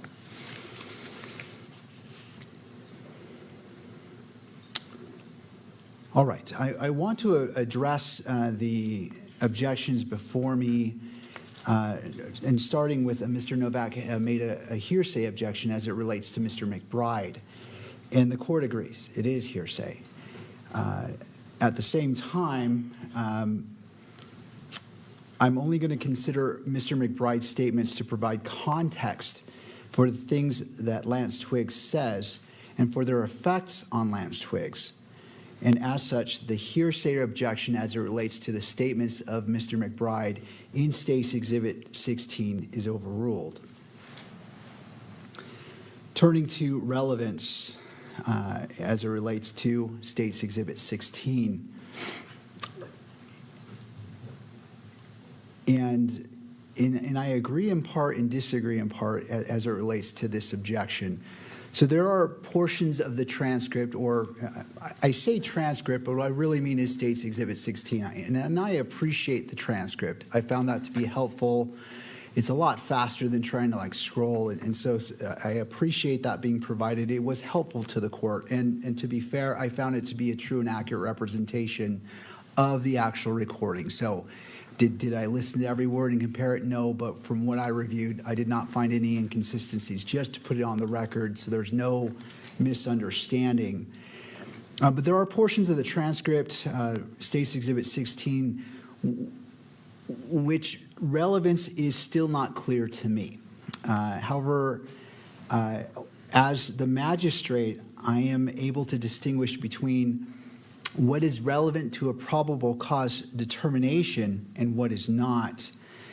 And what I take into consideration when I make my ultimate decision about probable cause, I will not take into consideration what is not relevant. So that is a constant balancing and evaluation I'm making throughout this hearing. And after this hearing, my intent is to review everything again. To be thorough. This is not a case where I'm going to be shooting from the hip in making that determination, because this is an important determination. So I will take the necessary time as is required and is as necessary to ensure that the constitutional rights of all parties are upheld. So as I'm making determinations, where I land is pages 19 and 20 of the transcript as it relates to State Exhibit 16 may contain irrelevant information, but I will reserve whether I consider those portions until I've heard the rest of the state's evidence. Therefore, as it relates to relevance, that ruling is reserved. Now, turning to the other objection, which is Rule 403, prejudice. As I am acting as a magistrate, I do not have the same concerns that my decision will be influenced by undue prejudice as that of a jury. Therefore, for purposes of admissibility, the defendant's objection is overruled. Even so, there are portions of this transcript, and again, State's Exhibit 16, that may not be admissible at trial and whose relevance I have not yet determined. In the abundance of caution and to protect the jury pool, the potential jury pool, from hearing potentially inadmissible evidence, I'm ordering that the audio cannot be published in the courtroom or on camera from page 19, timestamp 3255, until timestamp 3548. In other words, the state may publish the audio for all portions of the interview other than that one portion. And when I say audio, I mean audio and video, so both. I recognize there's approximately only 1 minute after 3548 the state can fast forward to that point for, it's an approximate 1 minute and 12 seconds, or may take the time to redact the video as they see fit. So where I'm landing today is up until from the beginning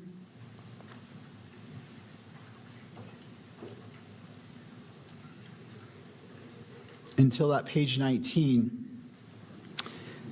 3255, that portion I am ruling is admissible and may be published.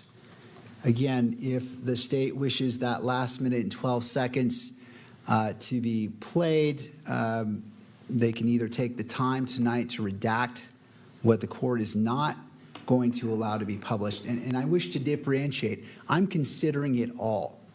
But for publication purposes, that portion is not going to be permitted to be played in the courtroom. Your Honor, would you state those times again that you are ordering not to be published? I've got 3255 to 3548. Right. Those are the two timestamps for that. And I hope that's helpful as both parties are trying to review on the transcript and State's Exhibit 16. And that's from 3255 to 3548. Right. Okay, thank you. Is not publishable in the courtroom or on to be broadcast. Finally, I want to recognize both parties wanted the benefit of the record to be more specific in their arguments concerning their objections. So if those arguments pertain to timestamp 3255 through timestamp 3548, I'm willing to allow you to do that in a closed hearing.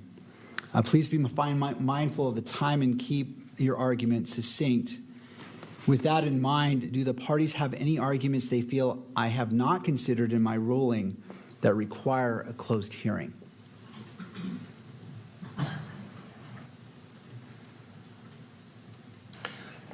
Yes, Your Honor. And so I'm just going to tell the court what I think the general nature of that is without getting into the details, because Sure. I do think a closed hearing is appropriate. There are, okay, setting aside the 1102 issue and objections, there are statements in this video by Mr. Twiggs attributed to Mr. Robinson. Okay? Mr. Robinson said. There are two other exhibits, which I've said before, I'm confident the state will offer, which Mr. Twiggs says in this video, those are statements by Mr. Robinson. Okay? I will acknowledge that separate and apart from 1102, the statements of a party opponent are admissible if relevant. In fact, they're not even hearsay, right? They're excluded from the hearsay rule. But the question is whether statements of Mr. Robinson of the nature that I'm referring to can be published, not considered by the court, but published without violating Mr. Robinson's 14th Amendment due process rights. And it is our view, as we have said in our earlier papers, that the answer is no. Publication,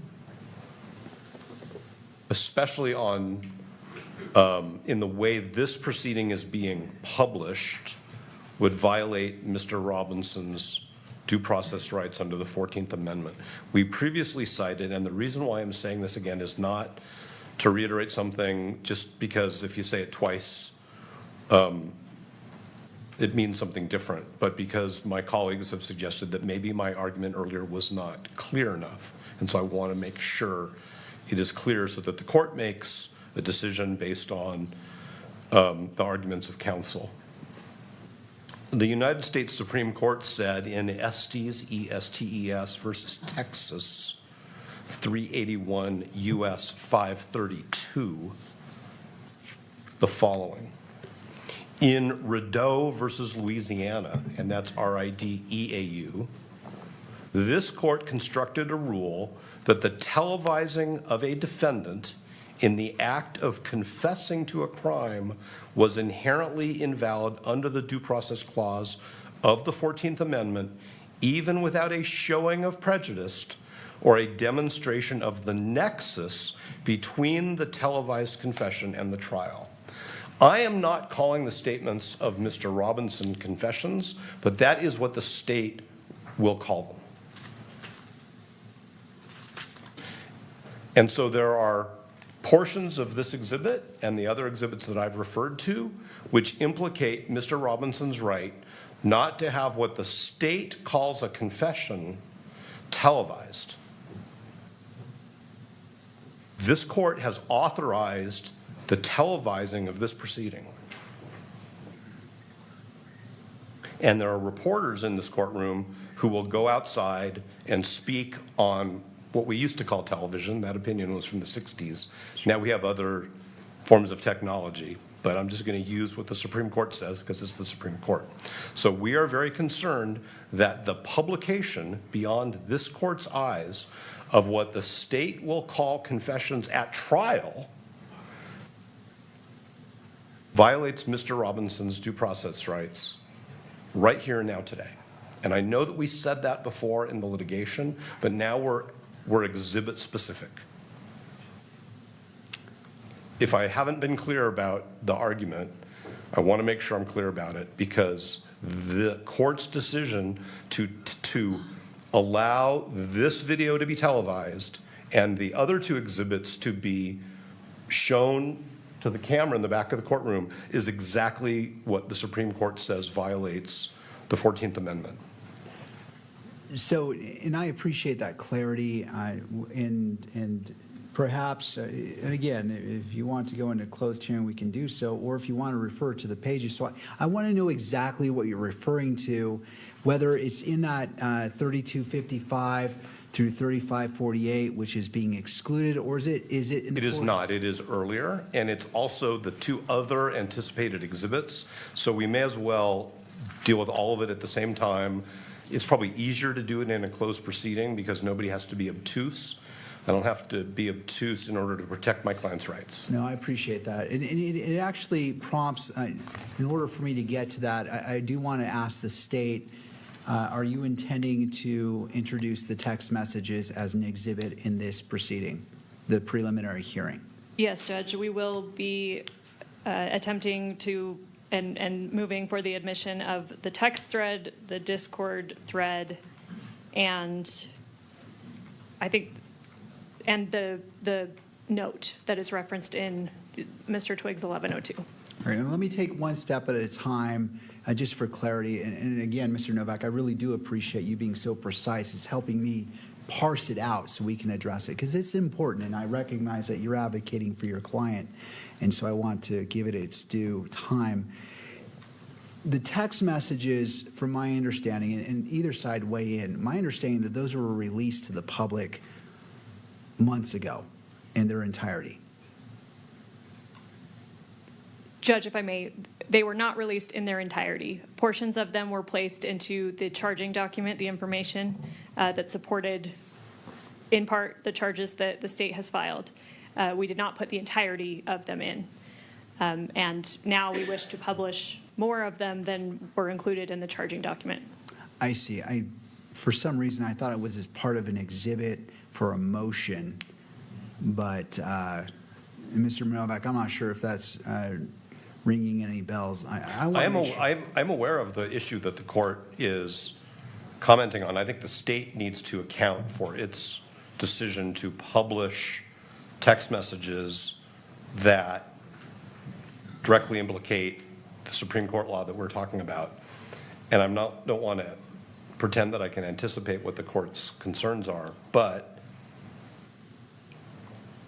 that doesn't cure republication on television of what the state will call a confession in this proceeding.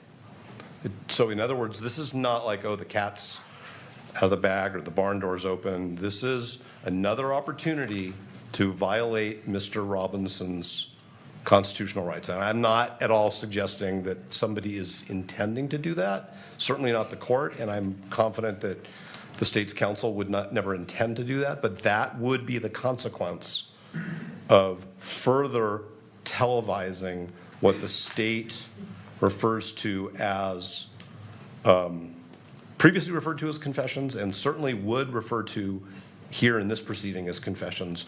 We are so acknowledging that they are statements of a party.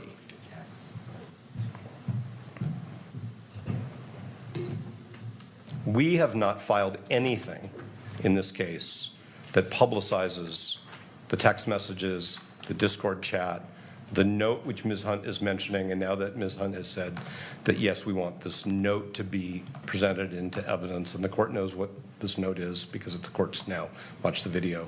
That's another piece of the same problem. So this is all simplified by the court being extra cautious about Mr. Robinson's constitutional rights, considering these exhibits to the extent the court deems that they're admissible and portions of them are relevant, and not further televising them in this proceeding in a manner which we think is inconsistent with what the Supreme Court said in Estes v. Texas. All right. I appreciate that, Mr. Novak. Ms. Hunt, would you like to respond? Because I understand what Mr. Novak's saying, and there may be a 403 issue as well as it relates to this, and I'm not going to pretend to read your mind, but because I can't do that. All right, Ms. Hunt. Just to clarify for the record in the court, the state's position is that we would like the audio played. The audio may be captured by the cameras in the state's position, but we never intended to visually put them on the monitors such that cameras can capture them and pause or get the actual exhibits, substances of the exhibits. I believe that was the media's position, if I remember correctly, is that they want everything audio and visually displayed, but the state's position is we just want the audio played. Right, but what's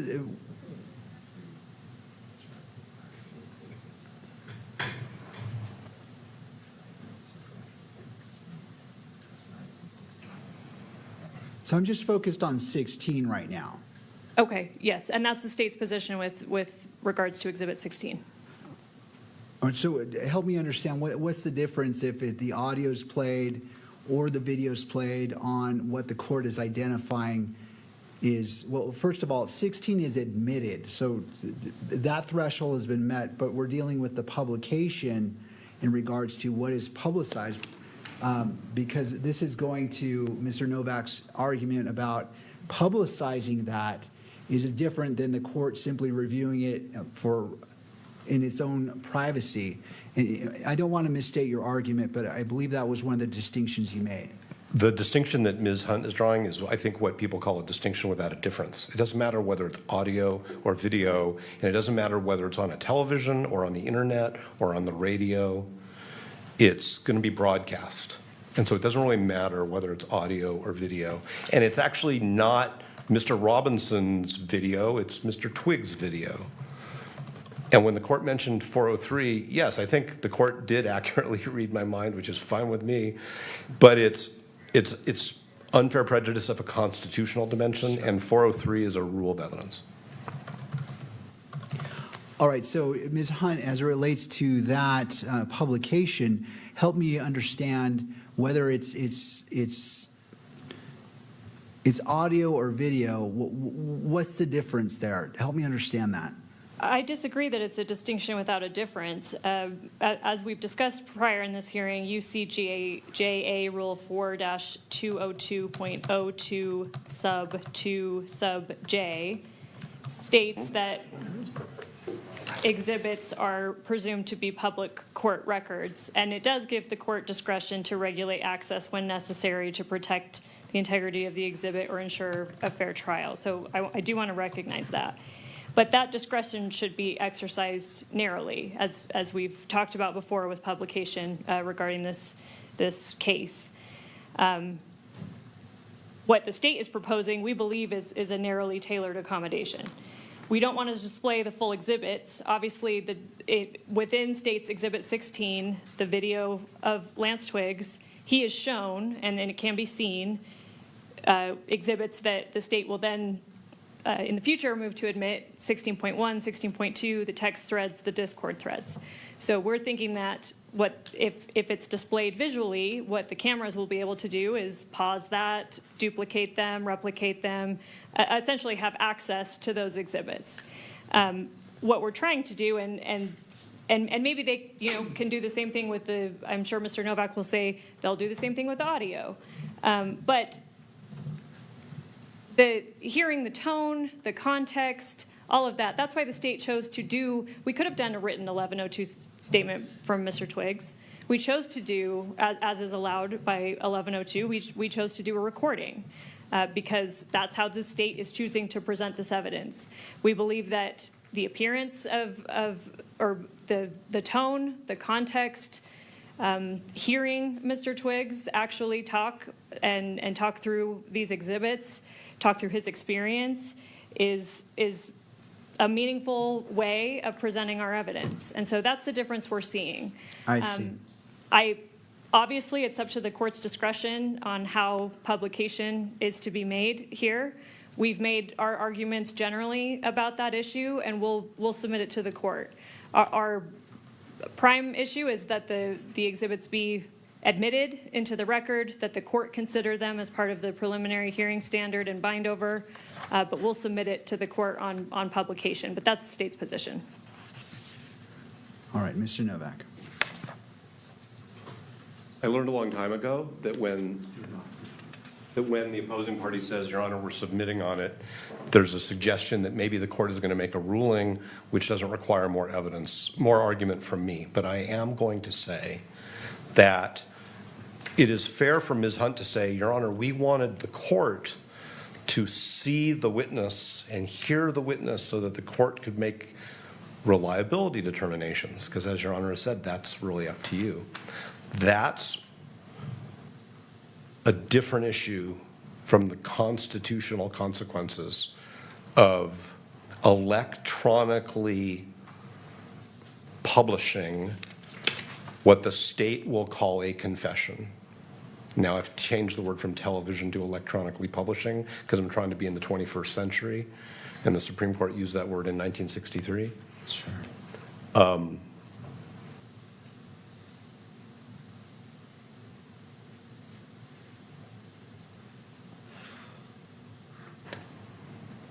Citation to state standards for what is or is not a public document are not the issue. There's a constitutional issue here, and I think that the court has already heard from me at least 3 times about what we think the court should do here. It's a preliminary hearing. It's not a jury trial. There may be a jury trial in the future at which we have to voir dire on yet another issue, which is whether potential jurors were exposed to media replaying of what the state called a confession. That's exactly what was structural error.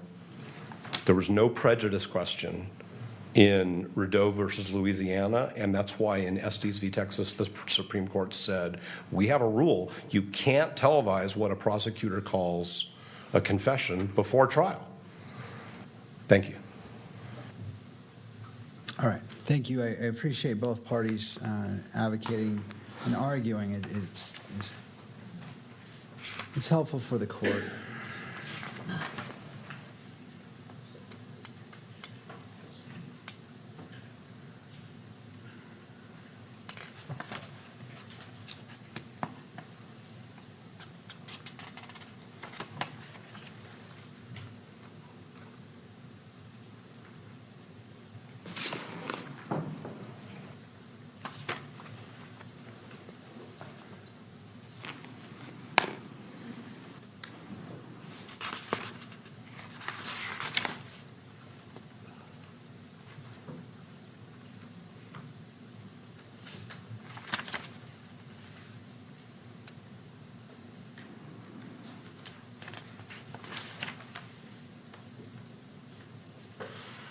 All right, so in taking in consideration the argument, which again, I appreciate the parties articulating, the further edits that the court is going to require to be redacted starting on page 8, and I apologize, I don't have a timestamp. Starting on page 8,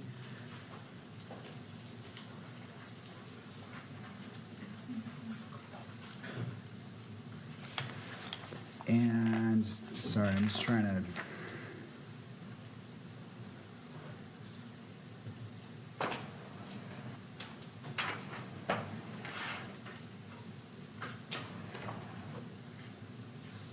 Sorry, it's starting on page 7, right after, is that at 8?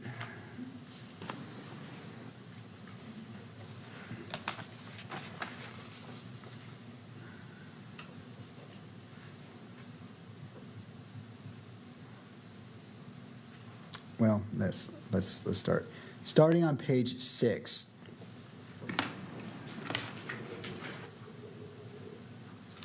Now, let me go back here.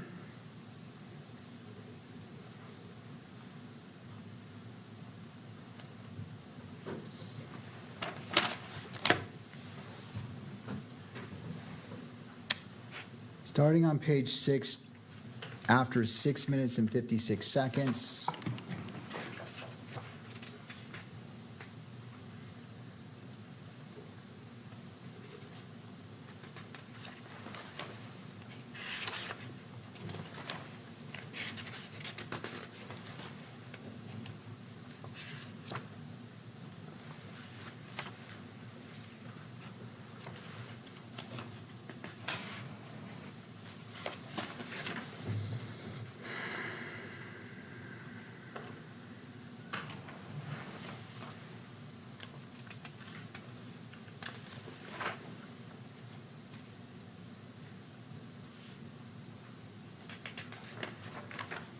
Going to 20 minutes and 27 seconds. For reasons such as 403, under Rule 403. And again, this is simply for publication. This is not taking out what the court will consider. The court is considering the entirety of State's Exhibit 16, but the court is trying to take a narrow approach in recognizing and balancing transparency with constitutional rights, and doing so in such a manner that it is meaningful and doesn't diminish the court's duty as a magistrate under the probable cause determination. All right. Can you state those times again, Your Honor? 6:56 until right the line before 2027 or 2027, just so until 2027. Is that? And then and then what the court indicated previously from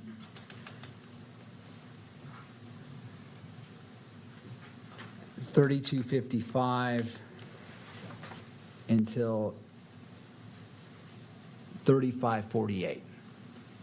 And I apologize, Judge, just to clarify, these timestamps that you just gave, the two 32:55 to 35:48 and 6:56 to 20:27, those are just not being published, but they have been admitted for Your Honor's consideration. Right, so kind of going through my three-step process.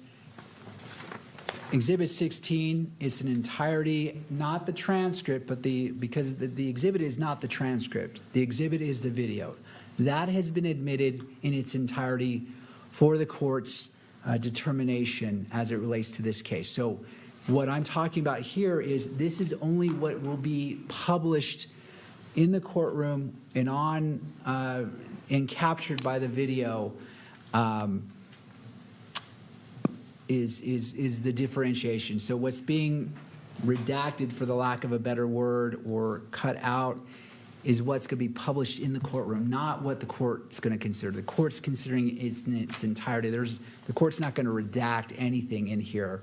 It's going to make its own determinations in regards to relevance, everything that Mr.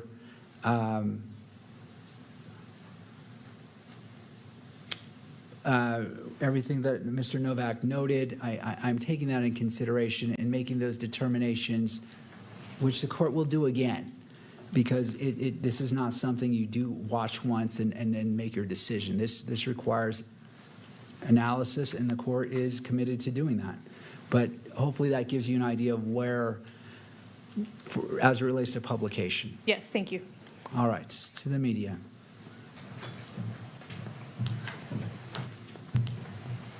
Thank you, Your Honor. I know how much time the court's already dedicated to considering this, and I appreciate the additional time being afforded the media. There's just two additional things that I wanted to mention to the court. I do want to reiterate the point that I made before about the fact that if this is, in fact, a key consideration that the court is entering into when trying to make the determination that it is going to make at the conclusion of this hearing, Utah case law, including the Archuleta case, that the defense has referred to over and over again, stresses that the same considerations that urge for access to a preliminary hearing itself, allowing the proceedings to be televised, allowing people to be in the courtroom, also advocate for access to documents on which the court bases its ruling. Disclosing documents this is from Archuleta on page 238 to 239. Disclosing documents used by courts in reaching a decision in a preliminary hearing will discourage decisions based on improper means and will promote conscientious performance by all officials involved in the criminal justice system. Therefore, providing a presumptive right of access to documents filed in connection with preliminary hearings can play a significant positive role in the functioning of that process. I do want to reiterate the belief that providing access to the documents on which the court bases its decision in this proceeding is critical. The second thing that I do want to mention, because the court referred to it before, is the fact that without going into the content of the interview itself, I understand from the arguments being made today that many of these references are to text messages. Again, the public doesn't yet have access to that. But I do believe that the documents filed in this case, including the information that was filed days after this, contain many, if not all, of the text messages that are now at issue that are going to be kept from the public in this proceeding. I know the court in previous occasions has said, if this information is in the public already, I shouldn't be in the business of trying to now keep that from the public for two reasons. One, it's already out there. Second, it suggests to the public that something else lurks in there. Something else is being kept from them that isn't. And so not only does it run counter to the idea that of transparency generally, but it seems to suggest that there is something embedded in there that the public doesn't already have access to when the court denies access to materials in a proceeding like this that are already public.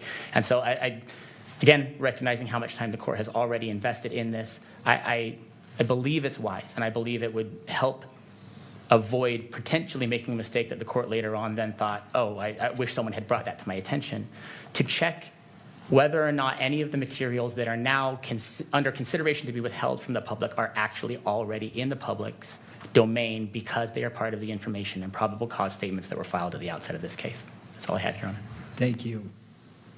And, all right, counsel, if you would like to state your name. Your Honor, Jeffrey Nyman on behalf of the Kirk family. I've been very hesitant to speak up at these proceedings. We understand it's the state, the defense, and the judge. You're all doing your job. But I feel as if we need to. I want to be clear as to what the Kirk's family's position is on all of this. The Kirk family believes strongly that if the evidence is being admitted in this preliminary hearing, it should be made public for the world to see. No redactions. This court has tools at its tools at its disposal to make sure the defendant receives a fair trial. You'll use them if you find that you need to. That's it, Your Honor. To not be transparent here, to not be open, to not let the world see what happened, will create doubt and distrust in the judicial system. And that's not what anybody wants. That's not what any of us believe should happen here. And we'd ask the court to consider the position of the family in making its ultimate decision. Thank you. Anything further before I issue my final ruling to clarify what's been stated, just so it's clear to all parties? Mr. Novak, and your mic's muted. Yes, we just want to say that we totally respect Ms. Kirk's position in this situation, as well stated by her counsel.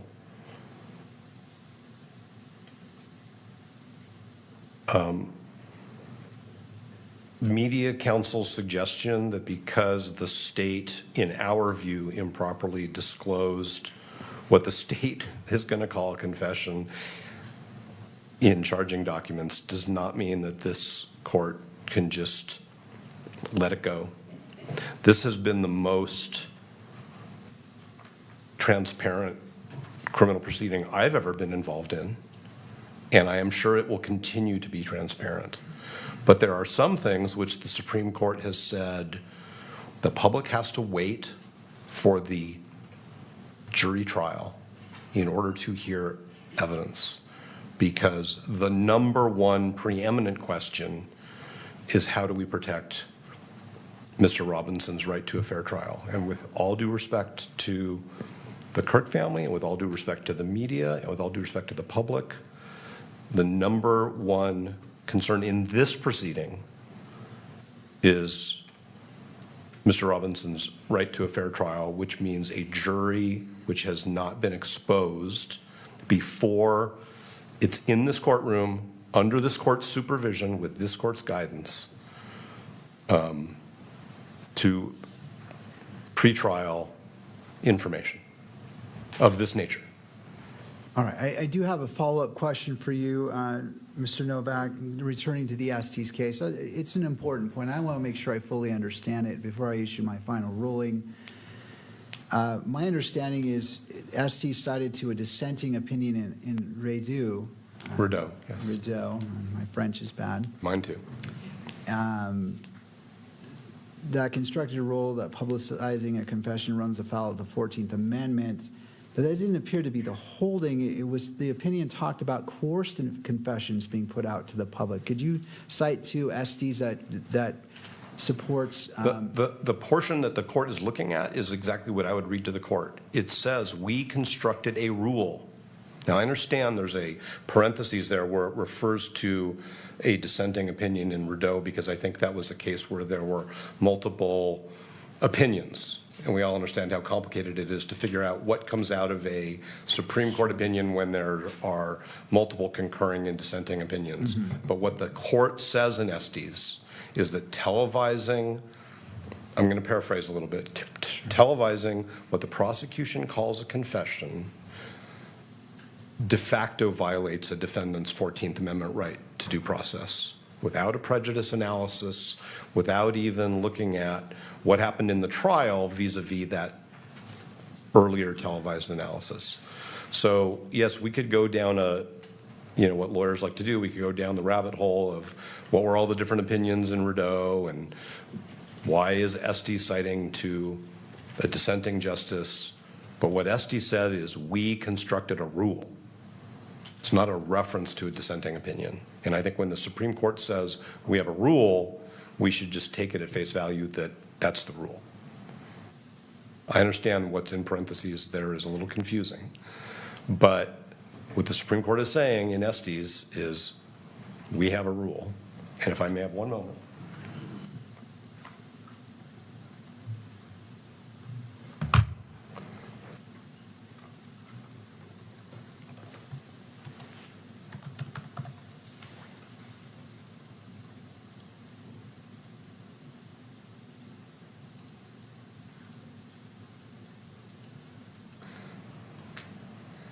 The Estes opinion was written by Justice Clark.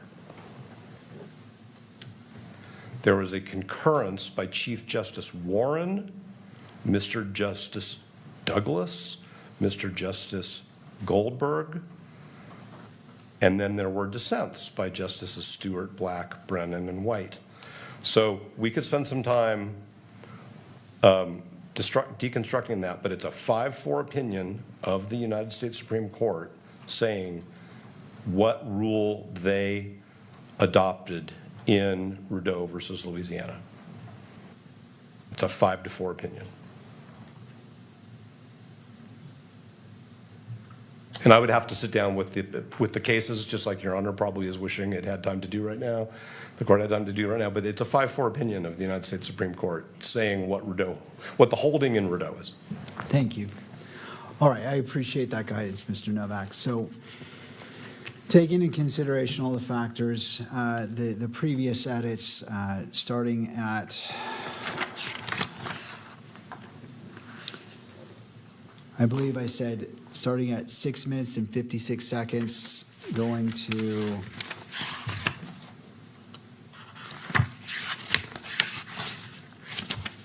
$20 and 27 seconds. Does that comport what I previously said? Yes. All right. And then the other edit is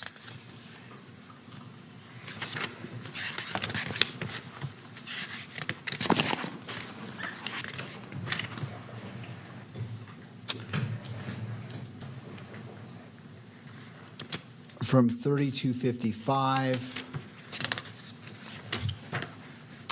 until 35:48. Does that comport with what I previously said? Yes. All right. And then from 35:48 to the remainder 37 can be included. So there is that gap, but that can be included. And part of the reason in responding to the media, and it's an important point, and to the representative for victim representative Erica Kirk, is I recognize the importance of transparency. I also recognize the importance of balancing constitutional rights, and it is a fine line. One of the reasons why for these edits includes, under my analysis, under 403, going to the last part, needlessly presenting cumulative evidence, and based off the representation of the state that the text messages may be introduced, the court is ruling that this may be revisited in case that doesn't happen. But to throw back the curtain, much of this is the text messages, to be clear. And again, all of this is going to be considered by the court. I'm balancing all these competing rules, the constitutional rights, as well as transparency. And sometimes it is an imperfect balancing act. But I'm trying to act in the interest of justice in making this balancing act, and for transparency to actually be transparent. And so that is the ruling of the court as it relates to State's Exhibit 16. Turning to the state, do you wish to make the edits as identified by the court and play it tomorrow to publish it, or do you wish to go a different route? I think just to make sure that we are completely in line with the court's ruling, I think we would like to take the evening to make sure the edits are all correct and start out tomorrow by playing it. And if you wouldn't mind, when you have that final copy, if you could send it to defense to review to us to form, just to make sure it comports with the timestamps that the court has identified.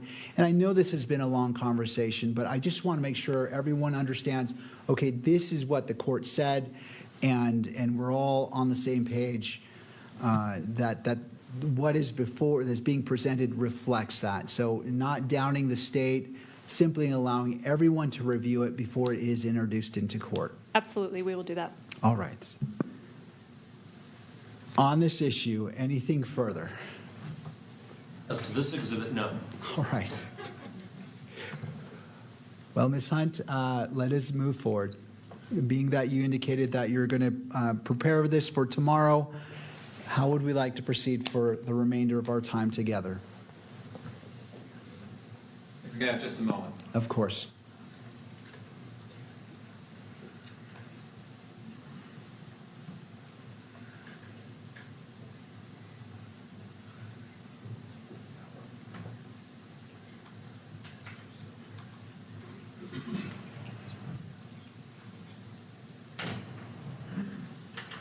And I know the state's engaged, but if someone could send a copy of that to the court after it's been reviewed by counsel, so the court can review it to double check that it comports with what I said, to make sure that it reflects what I was intending to reflect. That way we can save time as well.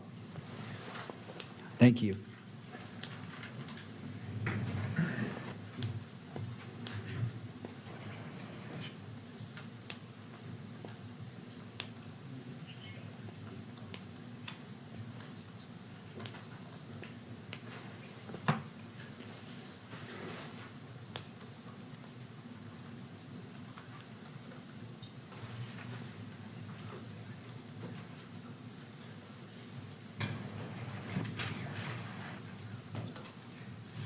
Judge, it's the state's position that we close for today, come back once those edits have been made.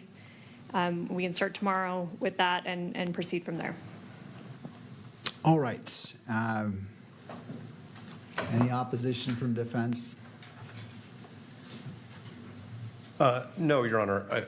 I do want to point out that there is one additional exhibit which we think the state will offer through Mr. Davis, I'm sorry, Agent Davis. Agent Davis, as to which we proposed redactions. It's 5 screenshots of Mr. Twiggs's phone. It's not a 25-page transcript. I'm not suggesting that we should argue about that now, but I'm just making the court aware of that. It's a much simpler exercise. It's not nearly as complicated. I think that's the only one where we proposed other redactions. But the publication question still remains as to all of the asserted statements by Mr. Robinson. So it's according to Mr. Twiggs, according to the text messages, according to the Discord, and the note. All of that is part of the SD's issue. And I just want the court to be aware of that. And I understand it's hard because the court doesn't have all those exhibits in front of it. But I just want the court to understand. I think that all of the argument that we've had with respect to the transcript sort of lays the foundation for the legal issues, but it's going to come up with respect to those exhibits as well. And the comments that the court made about 403, I understand it with respect to relevance and admissibility, but I'm not sure how 403 applies to the televising of statements that the prosecution will call confessions. So maybe that's something. It was a different prong that I was addressing. Good, okay. The duplicative part or cumulative part as it relates to the text messages, and that's why I reserved that if it doesn't come in, then it can be revisited to the redactions that's made public. For evidentiary purposes as opposed to for publication purposes. Right. Understood. Right. But if the court wants to recess, we have no problem with that. And so just going to your point, and again, trying to maximize our efficiency, given your arguments, which you articulated well, would you mind perhaps preparing a memorandum or a short brief that can help us move forward? Because I want to look at in detail what you're citing to. It's difficult on the fly to jump into SDs and go to a portion, and I want to give your argument full consideration. It's a suggestion if you can. I know you're extremely busy, but it may be helpful if you choose to. If you choose not to, I will certainly allow the time for it to argument. I just want to make sure I'm fully up to speed as opposed to trying to shoot from the hip there. When the court says, I'd like to know which exhibits and what the legal issues are ahead of time so that at 9 a.m. the court has already had an opportunity to understand what's coming, we're happy to do that. And I'll try to get something to the court by 8 a.m. I appreciate that. Thank you, Mr. problem. Novak. And if you wouldn't mind, obviously, sending a copy to the state as well. Oh, of course, so it's not of course. Ex parte. All right. So, is the court referring to a formal filing? No, just if you A bench memo. A bench memo, and that all sides can have a take a look at, just to prepare, again, in light of efficiency and trying to maximize our time and give as much weight and time to addressing these issues fully, as opposed to trying to hit them at the moment and doing a deep dive when it's a little bit more difficult. So happy to do so. If you'd like to, I would entertain that to the state. If you want to confer and talk to see where you are and want to do the same, certainly you are entitled to do so as well. I think we plan on doing that. Thank you, Judge. All right. All right. Is there anything else for this afternoon? Not from the state. All right. To defense. No, thank you very much for your time, Your Honor. All right. Court will be in recess until 9 o'clock tomorrow morning. All right.